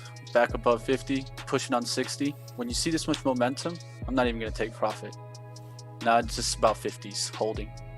Now if I get below 50s, then I can take some profit. But right now, that kind of bid action, when you're getting pushed to the resistance, try to let it break out, because people buy this breakout. That's what I noticed, is that people buy it. And if people are buying the breakout, what you want to do is wait for the rip and sell into the rip. Right, 100%.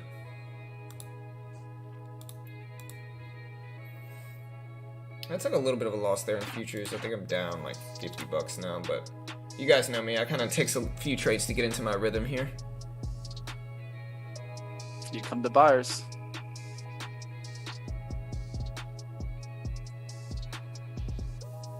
There you go, guys. We sold 100 at 60s. So now we got what? Now we got ourselves 48 bucks. No matter what. So now I can go back into stop mode and just let the trade work for me. And I think this is so important. You know, I got out of the trade, got back in the trade. That's another thing that I wanted to show you guys. It's okay to get out of the trade. For sure. Yeah, you're making your money in it, And that's what matters. But limiting the risk, I think this is the important part. I've adjusted my trading strategy to try to limit my downside. I don't want to be dragging myself down. I'm too good of a trader to put myself in those positions.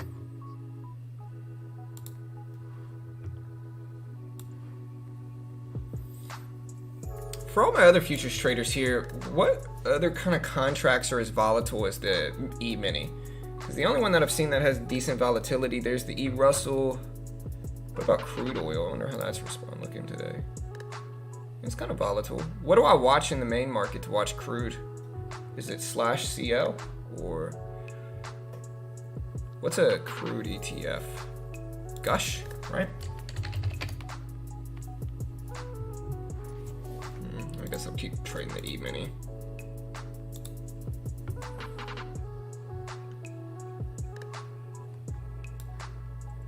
All right, guys, we're at almost 130 likes here. Let's go ahead and push this up to 150s. I'm probably going to be heading out once I profit this trade. But if you guys want me to be coming back, I'll have John reach out to me whenever he's breaking those 200 likes, and I'll try to come on, Yeah, for sure. One of my main things is focusing on my trading and keep building the skills. So it's not going to be an everyday thing, but at the end of the day, I'm always here to help out and always supporting beginner trading, guys. So just like you guys, just like me, support beginner trading. Hit the subscribe down below, and let's keep growing. Yes, sir. Hey, man, we appreciate it, bro. Good trading today, dude. Yeah. At the end of the day, we take the trades we take, and we let the probabilities play out. Right. Yeah, I'm watching this E-mini, man. I'm watching the SPY, but waiting for some type of momentum. I guess I could dip here, but I'm watching it. Maybe a pull down to 345.25 so I can dip. SPY is just so extended up. All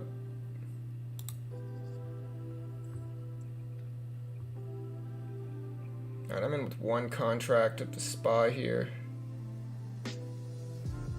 All right, guys, we want to see it break through the resistance of that 1660 again. And then from that point on, it should hold 60s. Third test of VWAP is not a good thing majority of the times. All right, so I did a few more scalps.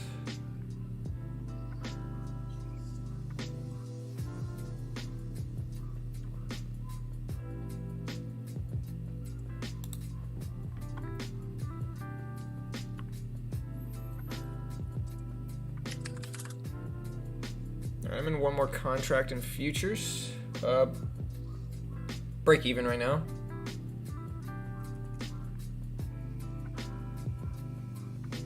$46s, looking good. All right, I just scalped about $75 from futures. That actually got me green on the day again. I'm up 30 bucks. Huge rip up though. I was just really lucky there, I think, with that last push. SPY's struggling to break. Hey, I appreciate the sub. D, thank you, man. Welcome. Appreciate the love. Y'all remember to hit that subscribe button, click the bell.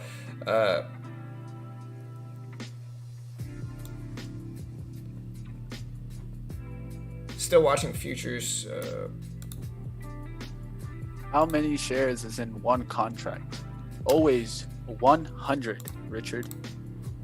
Well, no, I think he's talking about futures. So futures goes by contract, Mitch. So futures goes by ticks. So one contract is equal to every tick is 12.50, right? So if you have one, if it goes up one tick and you're long, you make 12.50. If it goes down one tick and you're short, you lose 12.50. If you have two contracts, it would be 25 for every tick up and down. If you have three contracts, it would be 37.50, so forth and so on. But the benefits of futures, as I've said it before, is that a lot of leverage, no PDT rule. And if you know how to trade mid and high cap stocks, you can trade futures. That's what it is. It's trading sectors. It's trading crude, or it's trading S&P 500, or it's trading gold, silver. If you know how to trade sectors, you can trade futures.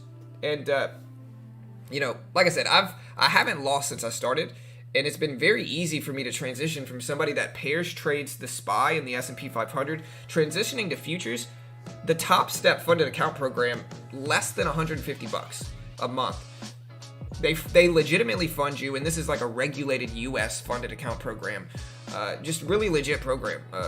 Really fun to trade futures as well. I've been trying to get Mitch involved with it, man. You got to check it out, Mitch. Like I said, I know you like sectors, bro, and they're really profitable,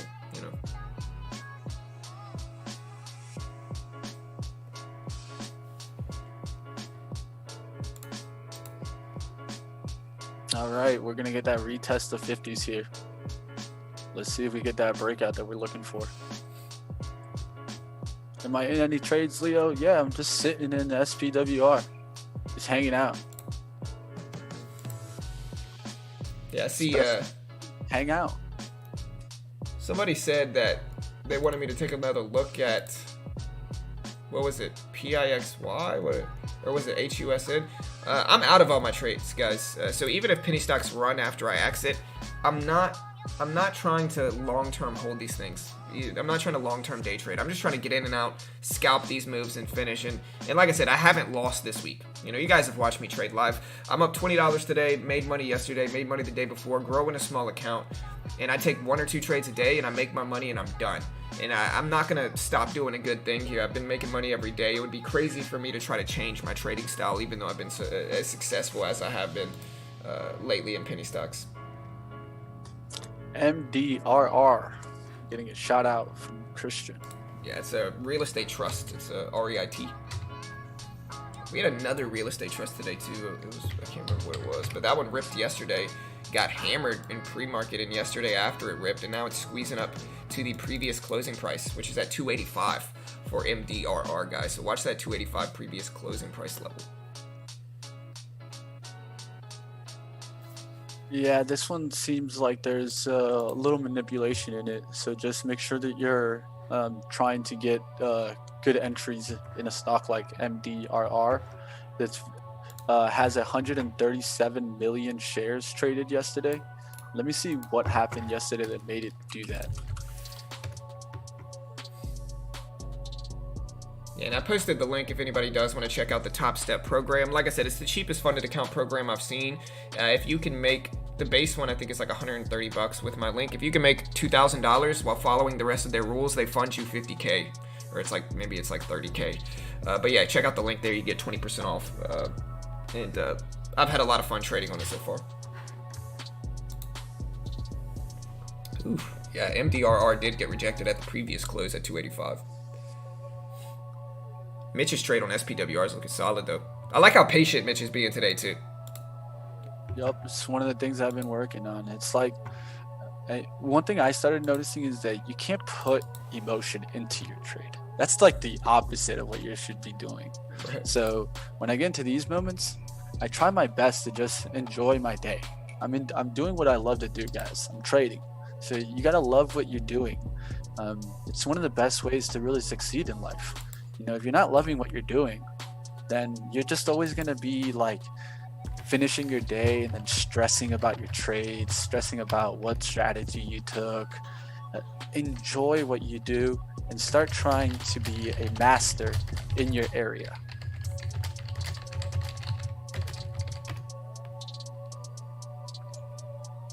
Yeah, Alina saying, John, stop promoting. That was the first time I posted that link all day today. The market's been open for 40 minutes.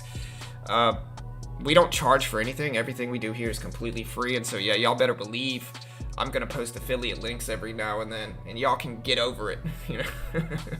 You know what I mean? Yeah, for sure, James. One of the hardest skills to master. I'm assuming you're talking about patience with Mitch. 100%.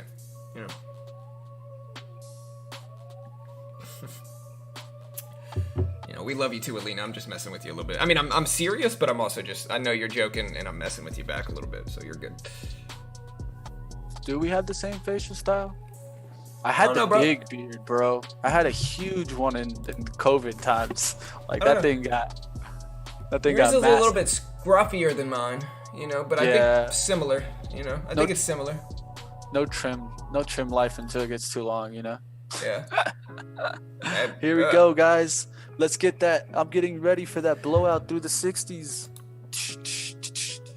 Hey, do it. Hey, here it comes, man. It's looking good. But yeah, we got that COVID beard, going on here. Hands Mitch up, knows hands my up. beard is mythical. Mitch is growing his beard out for that reason too, because if I shave, I lose, so I don't ever shave. You know, What am I worried? Stocks only go up, bro. right? Buy the dip. Works 100% of the time. You know. It works. It works 50% of the time that it doesn't work. Right. 70% of the time, it works 100% of the time. You know. Yeah. Grow the handlebar mustache. Oh, dude, Austin. My wife has when I call my wife's phone, one day I shaved my whole beard, and like before I shaved my mustache, I gelled it up into a legit. It wasn't the handlebar mustache. It was like the pirate, like looping mustache. I can't remember what it's called. It was like the circle. I don't know what it's called, right? But it was like the pirate mustache that had like the circle loop. And it was like the loopy mustache. And she has a picture of it. So every time I call my wife's phone, that picture pops up, and it's really embarrassing because we'll be in front of her family or at her friend's house, and me with the handlebar mustache pops up when she calls. Yeah, that's it. You know. Yeah, you know. Just call me Jack Sparrow. You know what I mean? The Frenchie is what I like, man. The Frenchie. Yeah. Frenchie? Right. That's yeah, what it man, is. the Frenchie. Right. Sophisticated, you know.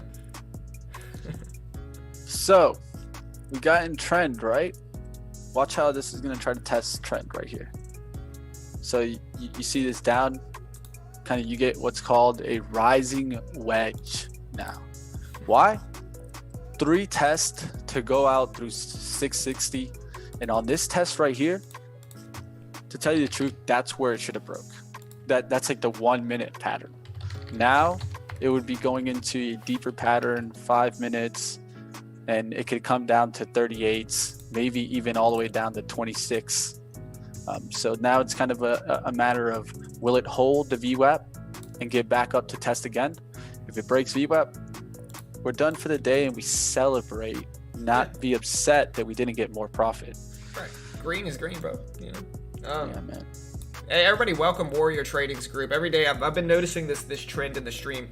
On days when Warrior streams, we get way less views, but then as soon as he's done streaming, we get a huge surge in people coming back. So I see the views coming back. I see he stopped streaming 3 minutes ago. So welcome Warrior Trader viewers. We love you all, you know. Yeah, I know come you're on in, cheating on guys. us. Yeah, you're cheating on us over there at Warrior, but it's okay. You know, it's all right. Or maybe you're cheating on Warrior with us right now. Uh-oh. You know.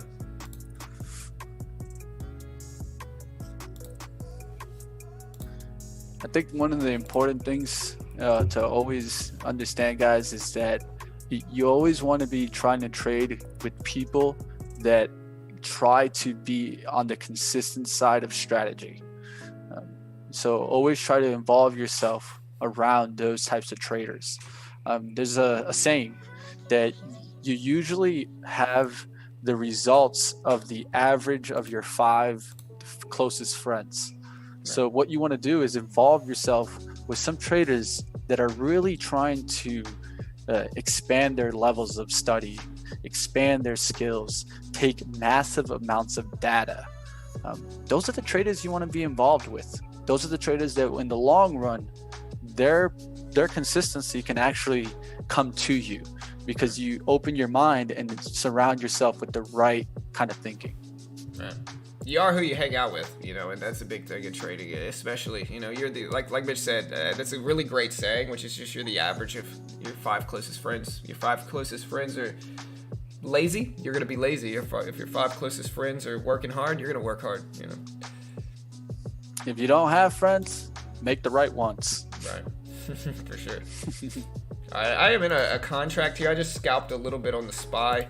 I am currently up $63 in my Combine account.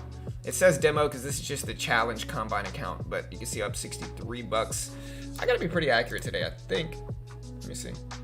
Yeah, we're running at 77% accuracy, and this is not even including that last trade I just got into, so we're gonna get bumped up a little bit from that as well. But check it out, 77% accuracy. All right, guys. Sorry to interrupt there. No, Jumping in, adding in here. And just for you guys, I'm going to add up here. I see we're almost to that 150 likes. I wanted to get to that 150. I hit an ad for you guys, and I'm going to keep it break even from here. Right. So now we go stop 1644. You guys see my average cost went up. It was at 38s. Now went up to 44s. Now let's let it ride. Let it ride. Let me cancel my other stop. Place this stop. Correct pricing. Right at the average. And now let's let it try to work for the breakout. I want to see 150 likes. Come on. We need 3 more, guys. Let's go. We got this. We got this. Zachary, I appreciate the sub, bro. Welcome in. Welcome to the team, dude. Boom! And there we go. We get it, guys. Hey. Boom, boom, boom, boom, boom, boom. Did we get it? Uppercut. Oh. We got it. We got it. And you got the spike at SPWR, bro. Simultaneous. Everything's There we getting go, pushed up today. guys. All right, guys. So we're going to take 100 off right here. Let's close our active order. There you go. Taking 100 off there at 67s. Now we let the stop work to a longer resistance. So this is what I do, guys, for now. I kind of don't want to pay attention too much to the ticker, the price action, because all this stresses you out in a point of strength. So now I want to look at deeper time frames to find out where we could be heading to. So 17 seems like an easy resistance, the next like whole dollar. So that's kind of where I'll be looking to take some more profit. I want to see volume stepping up here above our opening, which was somewhere in the 670s. The opening was 1677. That price is important. If we can get above the opening price, there's some traders that actually trade based off just opening price. Right. Yeah, for sure. And guess what, guys? Now we're up over $100 on taking trades with only 200 shares. Max risk was 25 at one point. Yeah, you're looking good, bro. Killing it, man. And penny stocks, MTC is showing up on the scans here. I think I'm done with penny stocks today, though. I've had 2 green trades. Not going to force it, but yeah, MTC's ripping up over 150s. All right, my penny guys. stock traders. I'm going to put an order out here to sell in the 90s, about 75 or 3/4 of the position left. So I want to take 1690s, and then from that point on, I'll set a stop above the breakout point, which was 1660. All right, guys, we're up to 159 likes.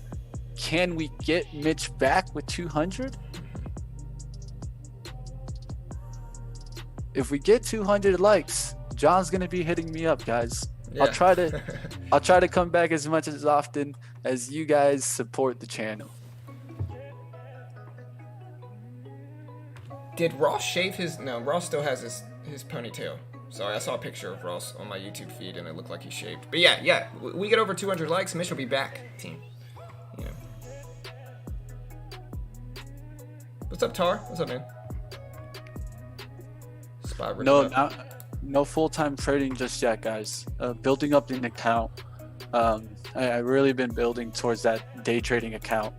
I'm around right now in I would say about 60% of it done. The real key is I realized that I'm an okay trader already. I don't need to stress that anymore. What I need to stress now is what are my best trades? How can I really expand an account? And how can I really turn this into what you're saying, a full-time job? So one of the biggest things in that I realized was it's not necessarily about taking 100 trades. Like I've told you guys earlier, I'm trying to take bigger trades when I know I have conviction. Right, for sure.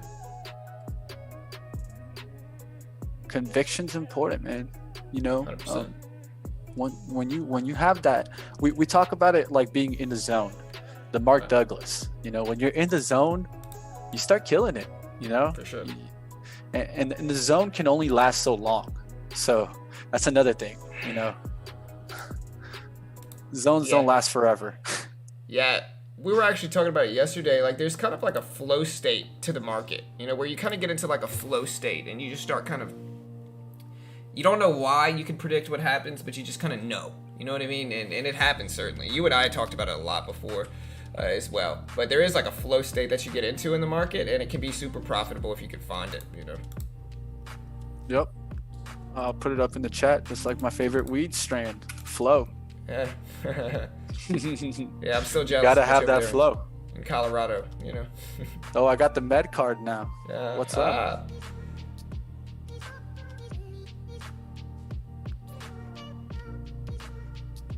Looks like we're in it for the long run today, guys. This looks like it's going to be in a pretty much all-day type of move for me. I'll probably be stuck in here trying to get. I'm going to take majority off at 690s, and from that point on, I'll probably let it work. I sometimes close trades even like around 3 p.m. now. What I'll do is I'll set a stop, and I actually even close my platform. I know this might be hard to believe, but I trust my platform at least to get me out. I know I set the stops. I make sure everything's right. And then I go ahead and I close down, and I'm okay with willing to come back to the trade and then see it up another $100. And I've seen this already happen multiple times, guys. Reason why? I'm starting to get that mentality of letting my winners work, cutting my losers quickly. That's right. Yeah, I ended up taking a loss in futures. I'm down like $50, so I gave some of it back. But it's all right. You know, it's been a really profitable run so far in futures, and I'm just I got to wait for the market to show some type of momentum, and I think I'm just slowing down with patience. Yesterday I made like $300-400, so if we take a little $50 baby loss, that's okay. Oh, I've been doing really good in my sports betting life, man. It's a tough year for sports, man, and football especially, bro. It's kind of a, you know, there's been a lot of surprising outcomes, I would say. I got legal gambling here, Colorado. Well, dude, I'm still waiting for, you know, for Texas. Yeah, I've been using all the platforms. Real tip I'll put out for you guys, if you guys like that kind of stuff and you're in a state that's legal, look for promotions. Man, right. The promotions are out there right now. For sure. Yeah, it's one of those things. They need to hurry up and legalize it over on my part, man. I think I've made like $500 off of like $20 that I've put in. Hey, killing I'll it, take man. that any day. Yeah, for sure. All right, so I scalped another little move. I'm exactly break even. Oh no, I'm up $15 on the day. My bad, guys. Yeah, I'm up $15. Cool. All right, so we just rebounded. Let me see what my P&L looks like today. I gotta make these losses a little bit smaller.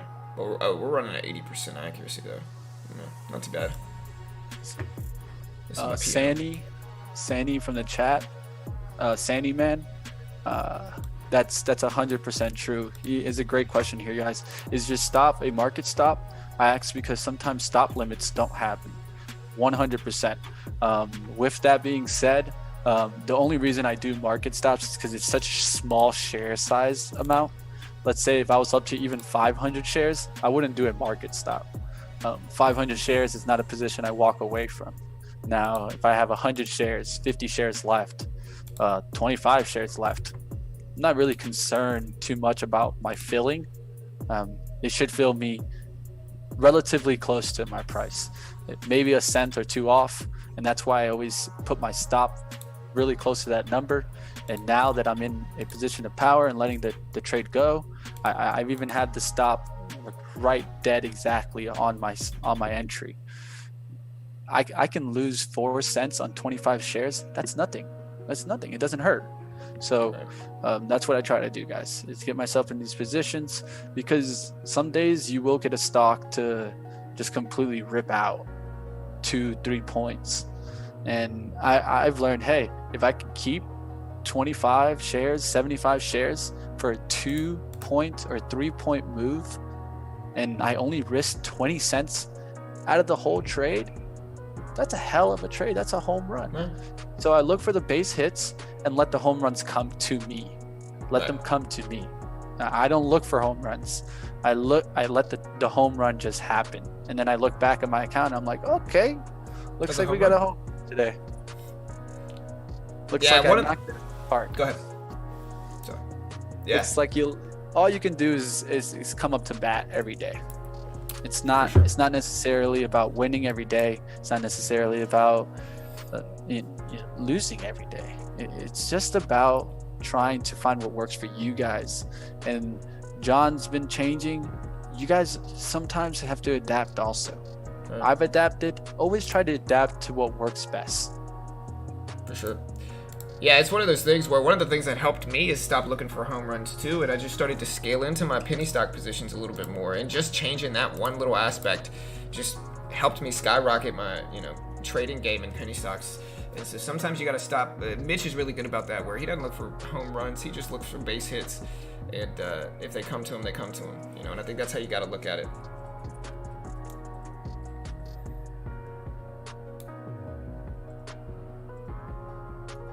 And I think that really, like, you could ask Mitch about it. Like, that's really what a lot of traders do wrong, is that they just look for these, they try to emulate the gurus too much. You know what I mean? And like, the reality is, you're not the gurus, and you got to just take it slow sometimes when you're first getting started, especially in a new market.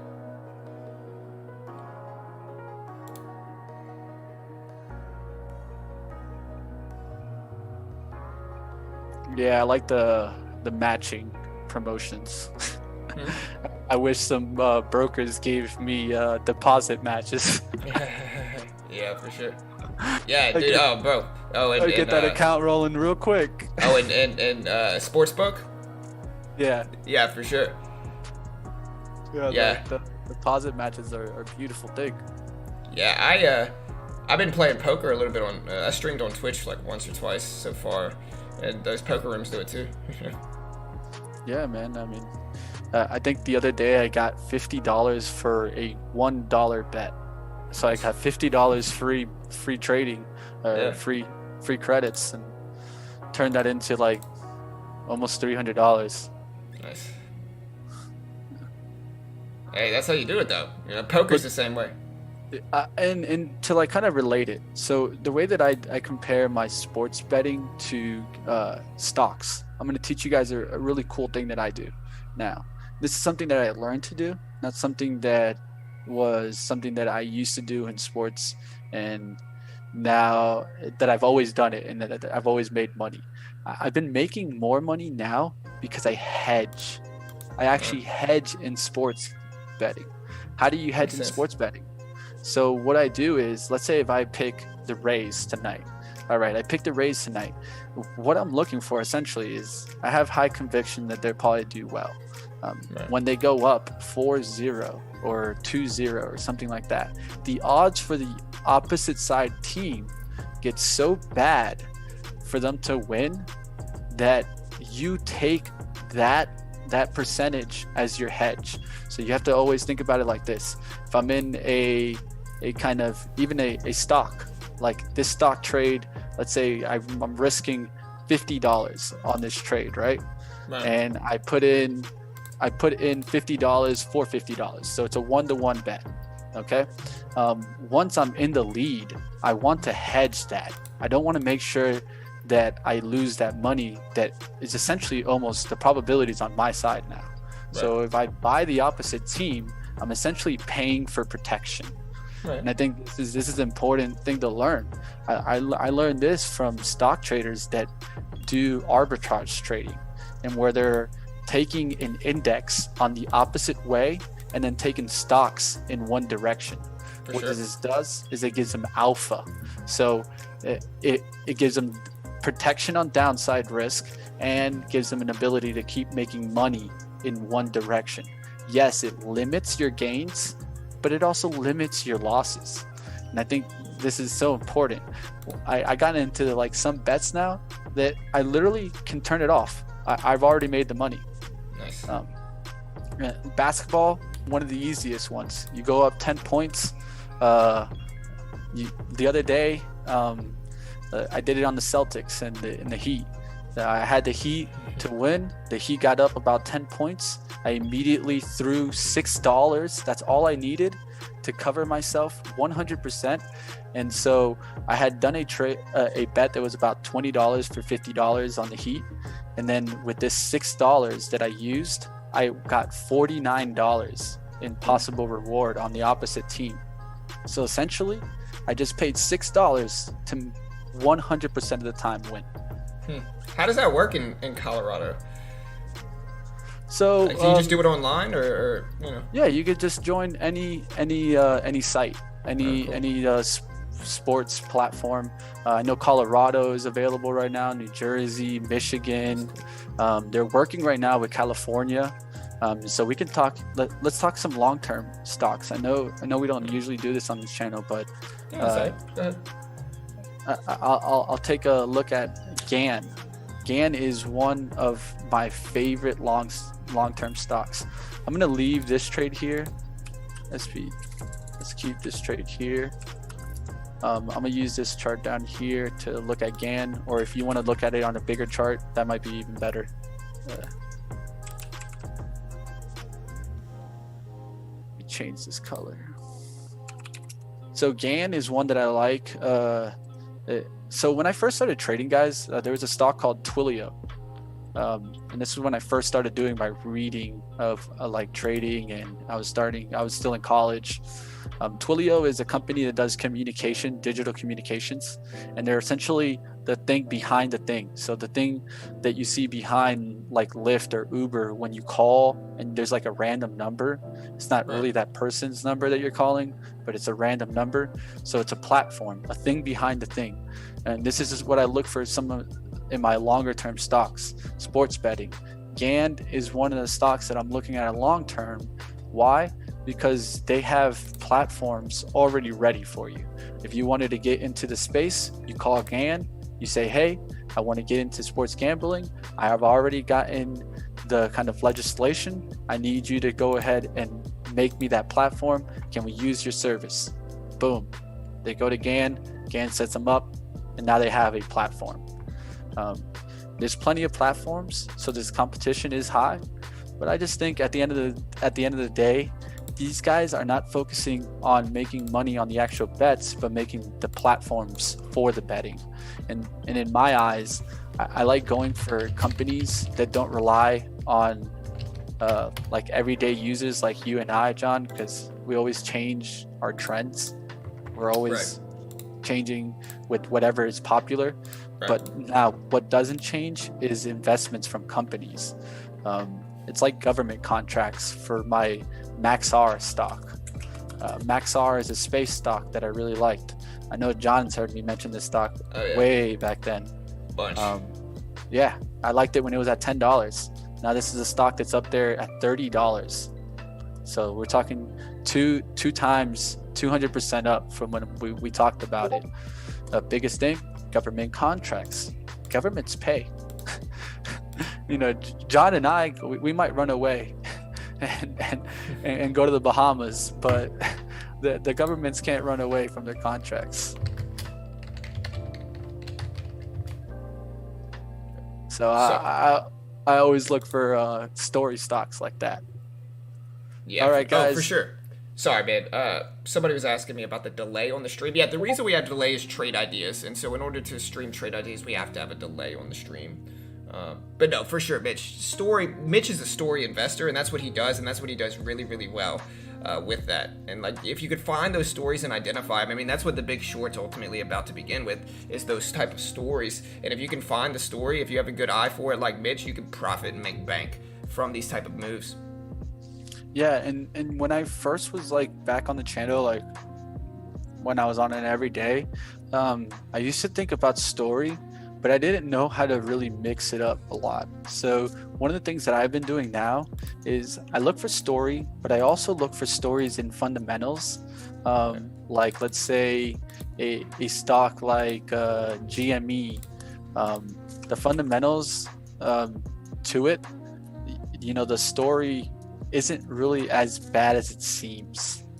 You know, John and I look at it in a different way because we brought our games there. We know what the actual business looks like. They stole but then my money. You look at the fundamentals, and there's a reason why activists are taking big percentage stakes in this company. And so that's one thing that I learned. And also using technicals as your timing. You can be perfect on a story, but if you don't use your technicals to time that, then it's not going to work out. It's a waste. You know, For sure. you can't just buy off a story. You have to have a combination, use your technicals to time it, and then you'll see those kind of pops. I always look for catalysts to come, and that's what happened in WKHS. Really, it was a catalyst to come. It wasn't something that was already out. I get in a good position, look for a story, good technicals, and that's how you can find yourself a winner. 100%. I don't know if anybody in the chat talks about SPACs here. Any SPACs fans out there? SPAQ? Yeah, the SPAC, Special Purpose Acquisition Company. Yeah, or any of those. Yeah. I've been doing a lot of research on those. Have a lot of data that I've taken on those. There's a lot of them before their announcements or their actual transition. Like Shell, once it transitioned, it went down. Right. But before then, the announcements, they usually do pretty decent. Oh, for sure. Yeah, the SPACs have been going crazy. Isn't SPCE one? They got a bunch of them. Yeah. Right. Yeah, I know plenty of them, like IPOP. This is the one with Chamath. Chamath is one of the highest. So one of the things that I learned in SPACs, and then we can talk about this, is so SPACs are what they really are essentially is buying the board. You're buying into a person versus into a company. You're buying into that this person, I believe, will make the right purchases and decisions to bring a company's value up. Oof, I just got hit in futures in that bounce in the market. I'm down 300 today. I'm up 500, so we're still green in this account, but oof, that bounce hurt me. Just to show you guys transparency, just got hit with that. So I don't know, we'll see what happens here. We're bouncing to the VWAP, but yeah, market just squeezed up. Let me make sure. I know they have a rule where you can't trade with certain market releases, so let me see if I can find that.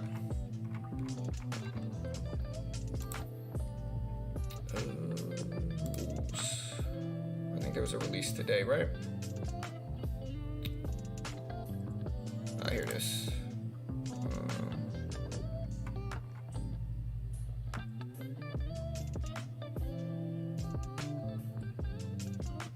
Okay, cool. So yeah, I got out. So yeah, I didn't.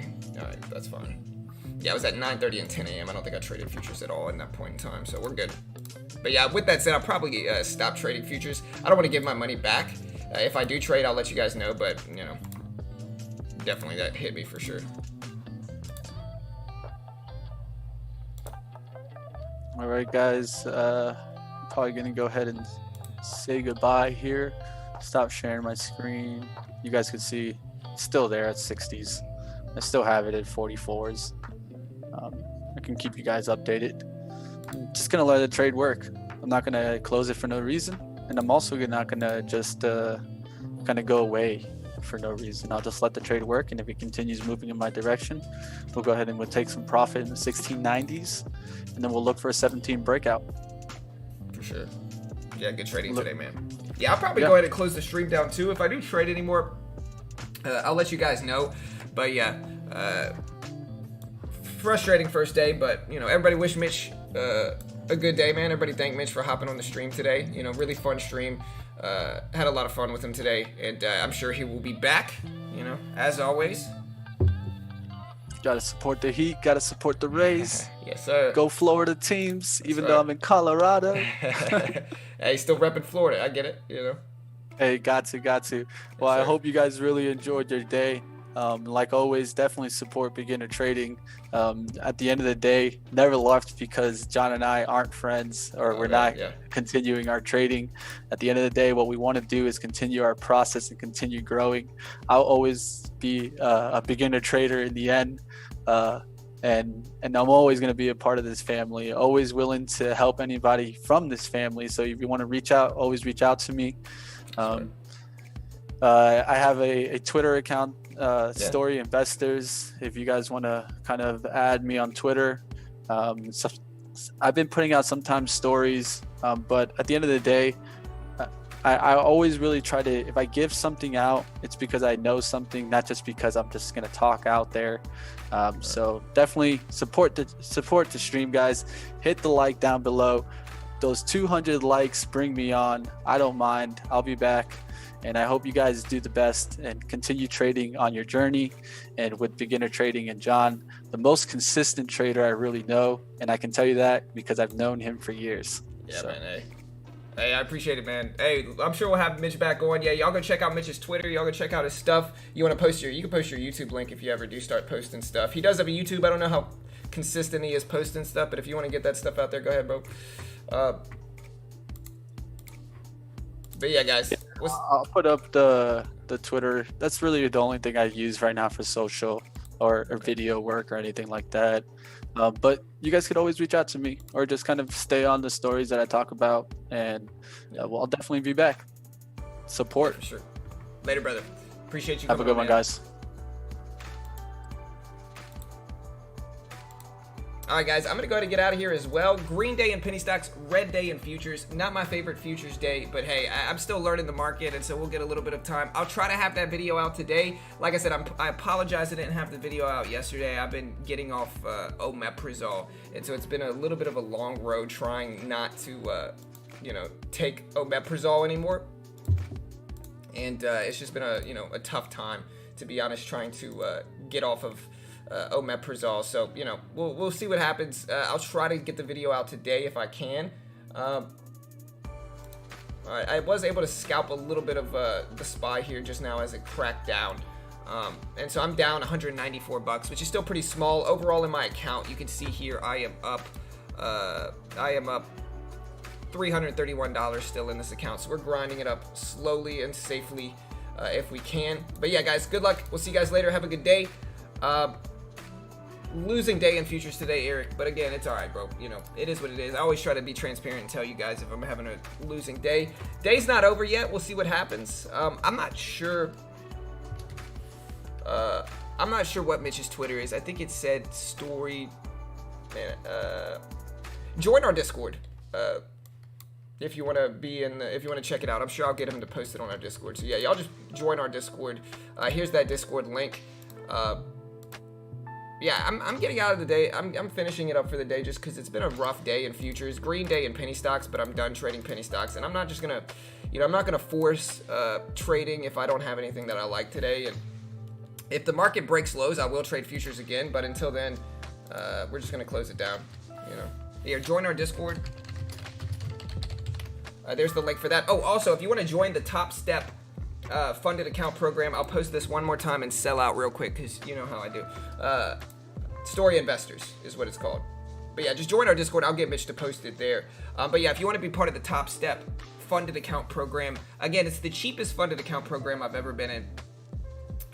Basically the way it works, I think the base one is like 130 bucks. If you use my 20% off link for that $130, you get to try to get funded as a proprietary trader. It's a monthly subscription, but they got they give you great charting, great platform to trade with.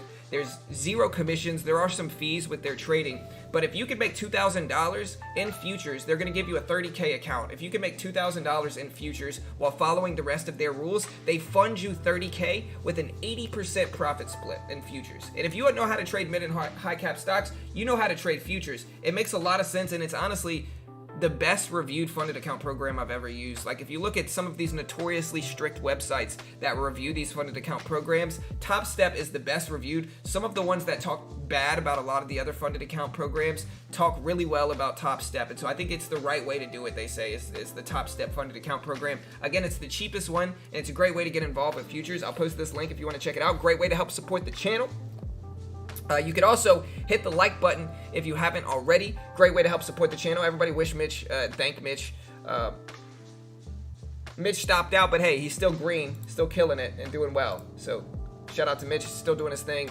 Great trading today. Green day for Mitch. Green day in penny stocks for me. Red day in futures. But yeah, good luck, guys. We'll see you guys later. Have a good day. Oh, also, if you still want to use TradeNet, you can. If you're overseas specifically, you can still use TradeNet. There's some benefits, pros and cons to using them.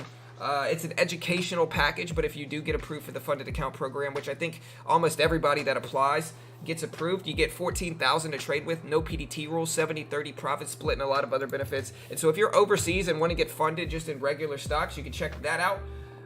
And yeah, you can also check out Trade Ideas as well here. Trade Ideas, you can get 15% off by using my link for Trade Ideas. The best scanners in the game, and these are really what alert me of these big moving stocks in the market. And so here's the Trade Ideas link. You can also go check out Trader Mike's Discord just to fully sell out to everybody. Trader Mike's is a great Discord, though. A lot of talented traders hang out there. Super active as well if you're looking for a really active Discord. There's the link for that. And I'm out of here, guys. Good luck. We'll see you guys later. Have a good day. Love you all. And we'll see you guys next time. Oh, also, just for, here's my, like I said, I'm down $194 in futures today. But that's okay. Been making money every day, so we're still up $331 in futures. Later, guys. Good luck.